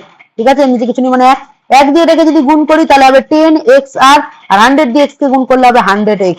আর বার করবো, বাঁ দিকে রেখে দেবো, বাকি 10x টাকে এদিকে নিচে নিয়ে চলে আসবো, আর এদিকে 100x, এক্স এক্স কেটে গেল, 10 10 100, তাহলে আর এর যে মান হবে 10%, আর এর মান হবে 10%। কোথায় অপশন কই, অপশন কই, ও বাবা এই তো অপশন 10%, তাহলে অপশন বি হচ্ছে সঠিক অ্যান্সার। এই অঙ্কটা কিন্তু খুব ইম্পর্টেন্ট, অনেক স্কুলে বহুবার ফার্স্ট ইউনিট টেস্টে এই অঙ্কটা এসে থাকে, এই অঙ্কটা ভালো করে দেখবে, এটা মনে হচ্ছে আমার সম্ভবত এটা বইয়েরই অঙ্ক। ঠিক আছে, তো চলো নেক্সট অঙ্কে আমরা চলে যাই। পরেরটা বলছে বার্ষিক 8% সরল সুদের হারে কোন মূলধন n বছরের মোট সুদ এত হলে মূলধনের পরিমাণ কত? তাহলে মোট সুদ আমরা আগে সূত্র লিখি, i equal to PTR by 100, i equal to PTR by 100, i মানে কত, মোট সুদ, যেটা পিএনআর বলেছে, তাহলে মোট সুদ কত বলেছে আরেকবার বলে দিচ্ছি, i equal to PTR by 100। এবার আমাদের i মানে মোট সুদ, সেটা আমাদের বলে দিচ্ছে পিএনআর বাই 25। আচ্ছা পি কিছু বলেছে, পি কিছু বলেনি, তা পি পি এর মতো, আচ্ছা মূলধনের পরিমাণ জানতে চেয়েছে তাই তো, তাহলে আমরা একটা কাজ কর, এদিকে ভালো করে শোন, যেটা জানতে চেয়েছে মূলধন পি, ওটাকে না আমরা বাবু একটা কাজ করি, এক্স ধরে নি। ঠিক আছে, ধরি মূলধন পি ইকুয়াল টু এক্স, এই জিনিসটা একটু কষ্ট করে নে। তাহলে পি এর জায়গায় এক্স বসিয়ে নেবো, পি কত বলেছে, পি বলেছে এন বছর, তাহলে এন বসালাম, আর বলেছে r%, আর বসালাম বাই 100। এবার একটা জিনিস ঠান্ডা মাথায় শোন, এই এদিকে সমান সমানের ডান দিকে এবং সমান সমানের বাঁ দিকে ওপরের সাথে ওপর নিচের সাথে নিচের কাটাকুটি হয়, যারা জানিস না তাদের একবার বলে দিলাম, যারা জানিস তো আগুনের মতো কেটে দে, এন এন কেটে যাবে আর আর কেটে যাবে, আর নিচের সাথে নিচের কাটাকুটি হবে 25 4 100, তাহলে এখানে এক আছে কিছু নেই মানে এক্স এর সাথে এক গুণ করলে এক্স, 4 এর সাথে পি গুণ করলে হচ্ছে 4p। ও দাদা তুমি তো এক্স এর মানই বার করতে চাইছিলে, ইয়েস 4p টাকা হচ্ছে আমাদের অপশন। দেখ তো 4p টাকা কোথায় আছে, এই দেখ ডি একটা, বলতে পারলাম, তাহলে অপশন ডি। নেক্সট, বার্ষিক r/2% সরল সুদের হারে 2p টাকা টি বছরের সুদ আসল কত হবে, সুদ আসল কত হবে? তাহলে আমার একটা কথা শোন, আইটা আগে বার কর, আই এর সূত্র কি পিটিআর বাই 100 না বাবু, তাহলে পি কত বলেছিল বার্ষিক r/2, আরেক জায়গায় আগে r/2 বসিয়ে দে, হয়ে গেছে, আরেক জায়গায় r/2 বসিয়েছি, টুপি টাকার মানে পি এর জায়গায় টুপি বসা। আচ্ছা টি বছর, টি এর জায়গায় টি বসা, ঠিক আছে, নিচে 100 যেমন আছে থাকলো, 2 আর 2 কেটে গেল, তাহলে পিটিআর বাই 100 হলো। তাহলে কি হয়ে গেল, পি টি আর বাই 100। এটা কি বেরোলো, আয়ের মান বেরোলো। আচ্ছা সুদ আসল মানে কি, সুদ আসল মানে হচ্ছে A equal to P plus I. তাহলে পি মানে কত ছিল, পি মানে টুপি ছিল, তাহলে টুপি লিখবো। আই কত বেরিয়েছে, আই বেরিয়েছে পিটিআর বাই 100। তাহলে আমরা যদি শূন্য স্থানে দেখি তাহলে টুপি বলে দিয়েছে, তাহলে এখানটা বসবে পিটিআর বাই 100। বুঝতে পারলাম, আমরা আই বার করলাম আর এখান থেকে সুদ আসল বার করলাম, সুদ আসল পি প্লাস আই। পি মানে কত, পি মানে এখানে বলেছে টুপি, টুপি বসিয়েছি, আই তো আমরা বার করেছি, তাহলে শূন্য স্থানে আমরা এটা বসিয়ে দেবো। হয়ে গেছে। চলো আমরা চলে আসি পরবর্তী প্রশ্নটা নিয়ে। পরবর্তী প্রশ্ন বলেছে 1 বছরের আসল ও সুদের অনুপাত। তাহলে ভালো, আচ্ছা ভালো করে শোন, আসল আর সুদ আসলের অনুপাত বলেছে, আসল আর সুদ আসলের অনুপাত। তাহলে আসলকে আমরা কি বলে থাকি, পি বলে থাকি, তাহলে সেটাকে 8x ধরবো, কেন প্রথমে আছে। সুদ আসল, সুদ আসলকে আমরা পি বলে থাকি, যেটাকে 9x ধরবো। আচ্ছা দাদা কেন এক্স ধরলে, ইস্টুতে থাকলে আমরা ডাইরেক্ট ধরতে পারবো না, কথাটা বলে বললাম, ইস্টুতে থাকলে ডাইরেক্ট ধরতে পারবো না। হলো, তাহলে এ আর পি জানি, তাহলে আই তো আমরা বার করতে পারবো, কারণ আয়ের সূত্র কি হয়, এ মাইনাস পি, মানে 9x থেকে 8x বাদ দিলে এক্স বেরিয়ে গেল, ঠিক আছে। আচ্ছা সময় বলে দিয়েছে 1 বছর, টি ইকুয়াল টু কত, 1 বছর। তাহলে বার্ষিক সরল সুদের হার কত, মানে 8টা তোকে বার করতে হবে, 8টা তোকে বার করতে হবে। বুঝতে পারলাম বাবু। তাহলে এখান থেকে আমরা কি করব, তাহলে লিখবো I equal to p t r by 100। T মানে কত, টি মানে 8x আছে, 8x বসা। টি মানে কত আছে, 1 বছর। আর মানে কত আছে ওটা তো জানি না, বাই 100। আর আই মানে কত, আই মানে এক্স বার করেছি, ঠিক আছে, এর নিচে কিছু নেই মানে 1, আমাদের আর বার করতে হবে। আচ্ছা ঠিক আছে, তাহলে একটা কাজ করে, এটার সাথে 1 গুণ করলে হবে 8x আর 100 এর সাথে x গুণ করলে 100x। আর বার করবো, আর কে বাঁ দিকে রাখলাম 100x, আর এই যে 8x টাকে নিচে বসিয়ে দিলাম, এক্স এক্স কেটে যাবে, 4 দুগুণে 8, 4 25 100। তাহলে এখানে আর ইকুয়াল টু হচ্ছে কত, 25/2। 25 কে যদি 2 দিয়ে ভাগ করি 12.5 হবে, 12.5 হবে। এটা হচ্ছে পার্সেন্টেজ হবে, এটা পয়েন্টে যদি লিখতে পারিস বা তুই এরকম 12.5%ও লিখতে পারিস, ঠিক আছে, যেটা হোক লিখতে পারিস। বুঝতে পারলাম, খুব সুন্দরভাবে বুঝতে পেরেছিস, ভালো করে কিন্তু বুঝিয়ে দিলাম। এখানে কিন্তু বারবার বলছি ইস্টু থেকে কিন্তু আমরা ডাইরেক্ট লিখতে পারবো না, তাই এক্স ধরেছি। আসল জানি, সুদ আসল জানি, সেখান থেকে সুদ বার করলাম, সুদ আসল থেকে আসল বাদ দিয়ে দিলে সুদ পাবো, সময় 1 বছর বলেছে, আর বার করব। আর এটা তো আমাদের সরল সুদের একদম মানে কি বলবো, গোল্ডেন রুল যেটাকে বলা হয়।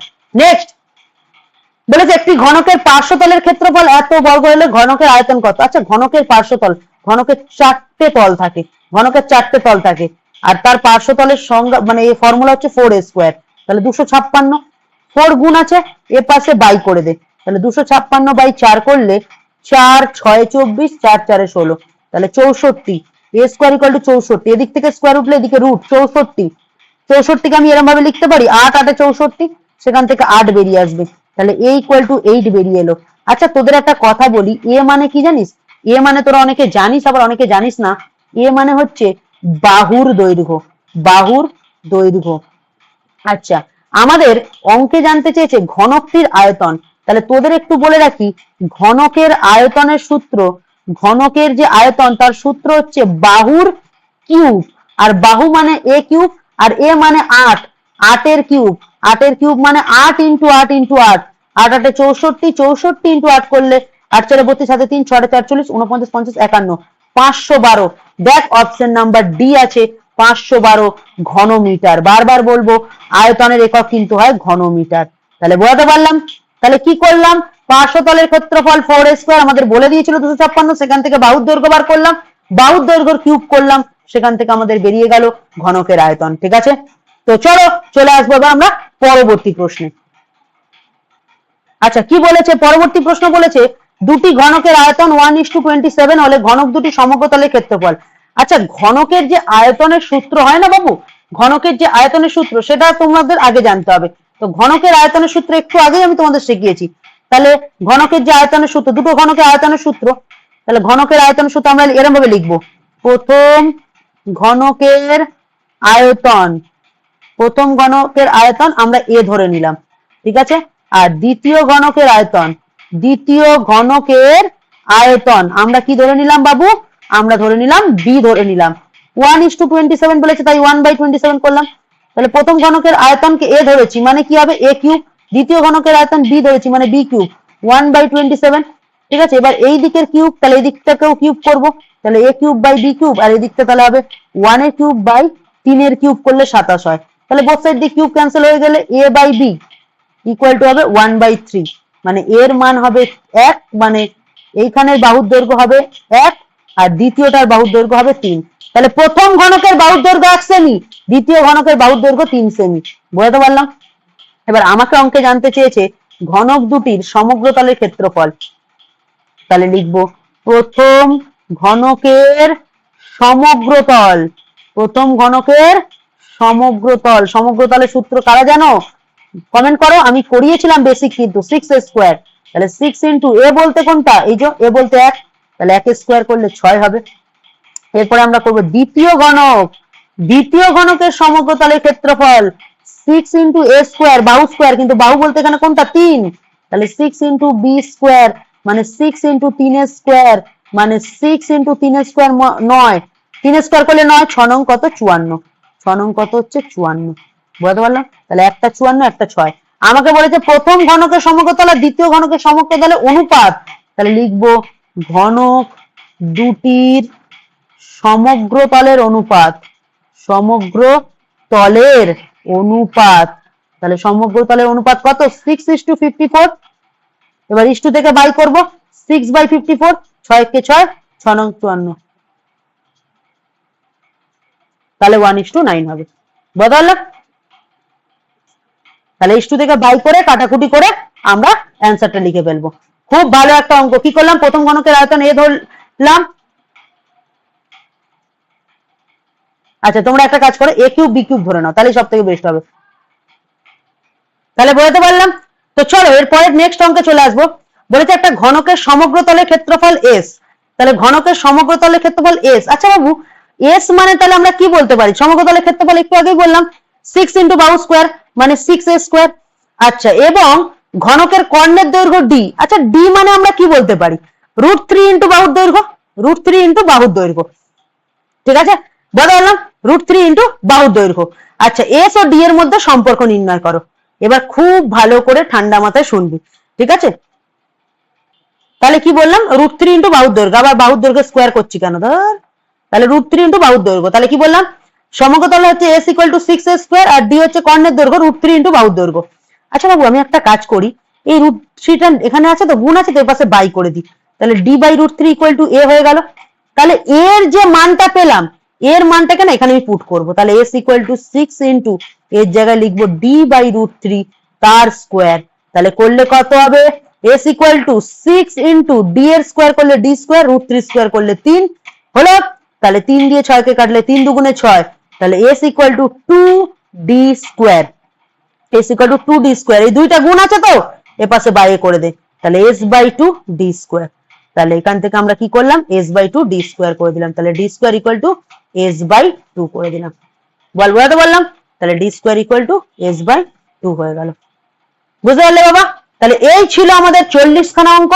আরো 10 খানা বাকি আছে, ধৈর্য ধরো, শুধু চ্যানেলটাকে সাবস্ক্রাইব করো আর ভিডিওগুলো যদি ভালো লাগে লাইক কমেন্ট শেয়ার করো, ঠিক আছে? তো চলো চলে আসি নেক্সট কোশ্চেন। বলেছে একটি ঘনকের একটি তলের কর্ণের দৈর্ঘ্য ড্যাশ ইন্টু একটি ধারের দৈর্ঘ্য।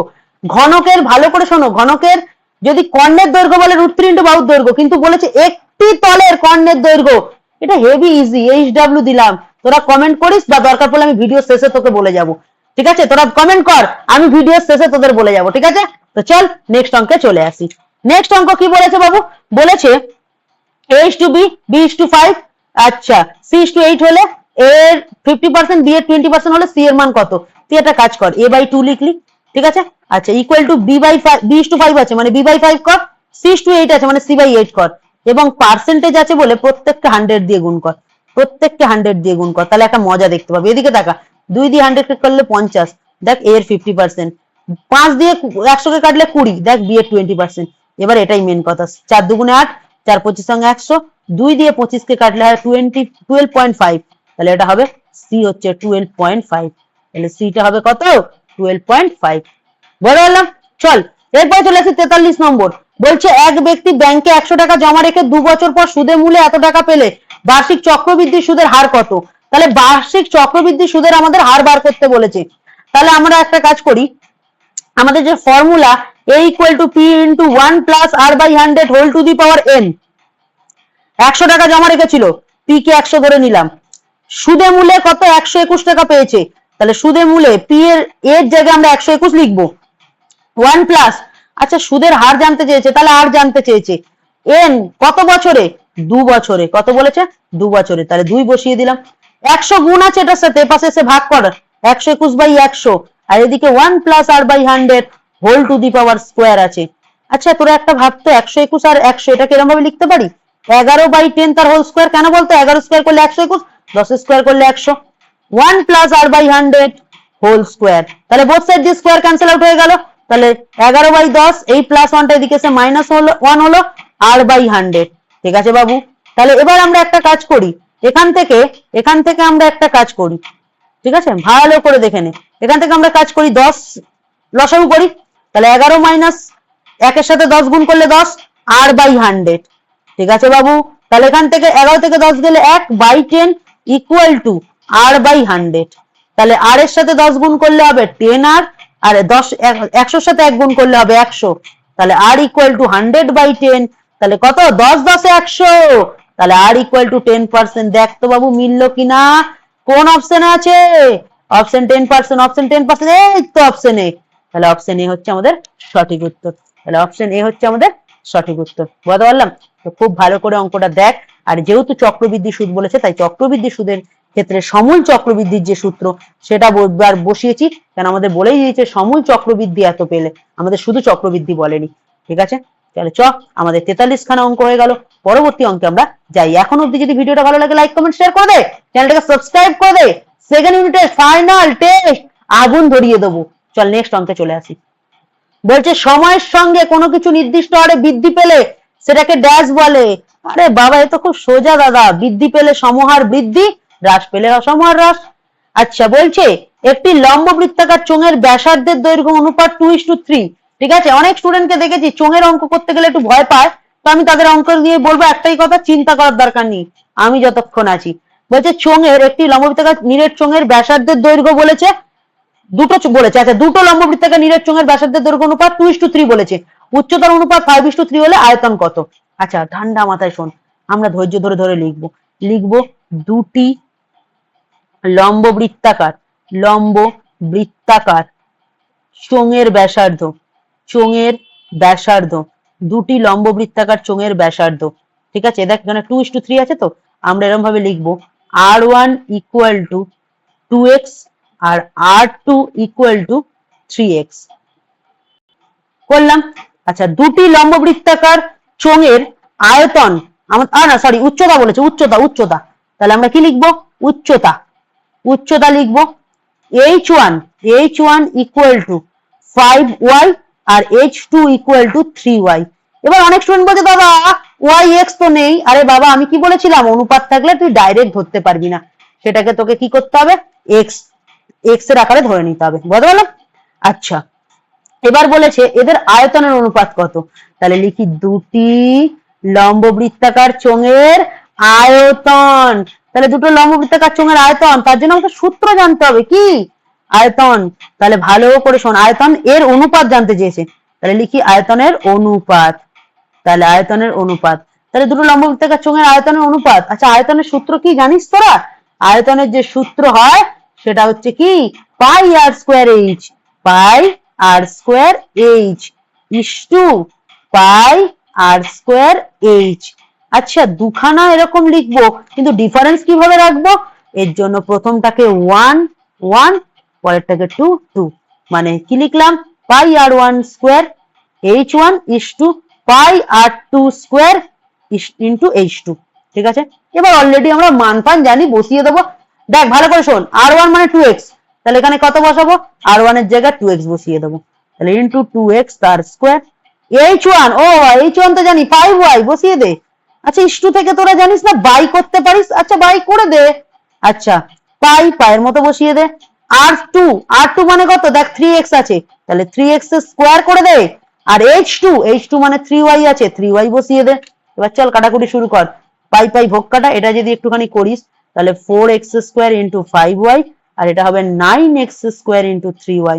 একটা কাজ কর বাবা, y কেটে যাবে, x² কেটে যাবে, তাহলে 5 4 20, আর 3 নং 27, তাহলে ইস্টু 27, তাহলে 20:27, তাহলে কোনটা অপশন? Option B. আর আমরা ইস্টু থেকে যেমন বাই করেছিলাম, লাস্টে বাই থেকেও ইস্টু করে নিলাম, ঠিক আছে? তাহলে আয়তনের সূত্র যদি জানো তাহলে ঝড়ের গতিতে এসব অঙ্ক হয়ে যাবে। বললাম অঙ্কটা একটু ভালো করে দেখে নেবে, একটু বড়, এগুলো না অ্যাকচুয়ালি 1 মার্কসেরই কোশ্চেন, কিন্তু একটু যদি বুঝিয়ে তোমাদের ডিটেলসে কথা চাই একটু তো বড় হবেই, ঠিক আছে?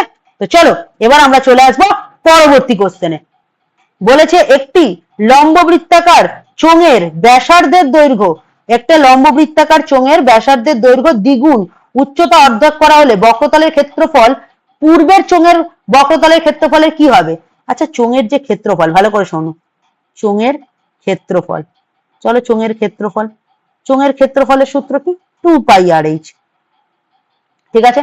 বলছে যদি কি করা হয়, ব্যাসার্ধকে দ্বিগুণ করা হয়, দেখো বলেছে ব্যাসার্ধকে দ্বিগুণ করে দিই, তাহলে ব্যাসার্ধকে আমরা কি করব? 2r ধরে নেব। আর উচ্চতাকে অর্ধেক করতে পারি, তাহলে উচ্চতাকে h/2 করে দিই, ঠিক আছে? তাহলে 2 2 কেটে যাবে, তাহলে কি থাকছে? 2πr/h তো থাকছে, মানে এই তো চোঙের বক্রতলের ক্ষেত্রফল। আচ্ছা, চোঙের বক্রতলের ক্ষেত্রফল, বক্রতলের ক্ষেত্রফল 2πr/h ছিল। এবার বলছে চোঙের বক্রতলের ক্ষেত্রফল এটা ছিল, বলছে যদি ব্যাসার্ধকে দ্বিগুণ আর উচ্চতাকে অর্ধেক করি তাহলে বক্রতলের ক্ষেত্রফল কি হবে? আরে ছাগল, সমানই থাকবে, তাহলে কি হবে? সমান থাকবে। কোথায়? অপশন, অপশন এ সমান থাকবে, ঠিক আছে? নেক্সট বলেছে একটা লম্ববৃত্তাকার চোঙের আয়তন এবং বক্রতলের ক্ষেত্রফলের সংখ্যামান সমান হলে চোঙটির ব্যাসার্ধের দৈর্ঘ্য কত?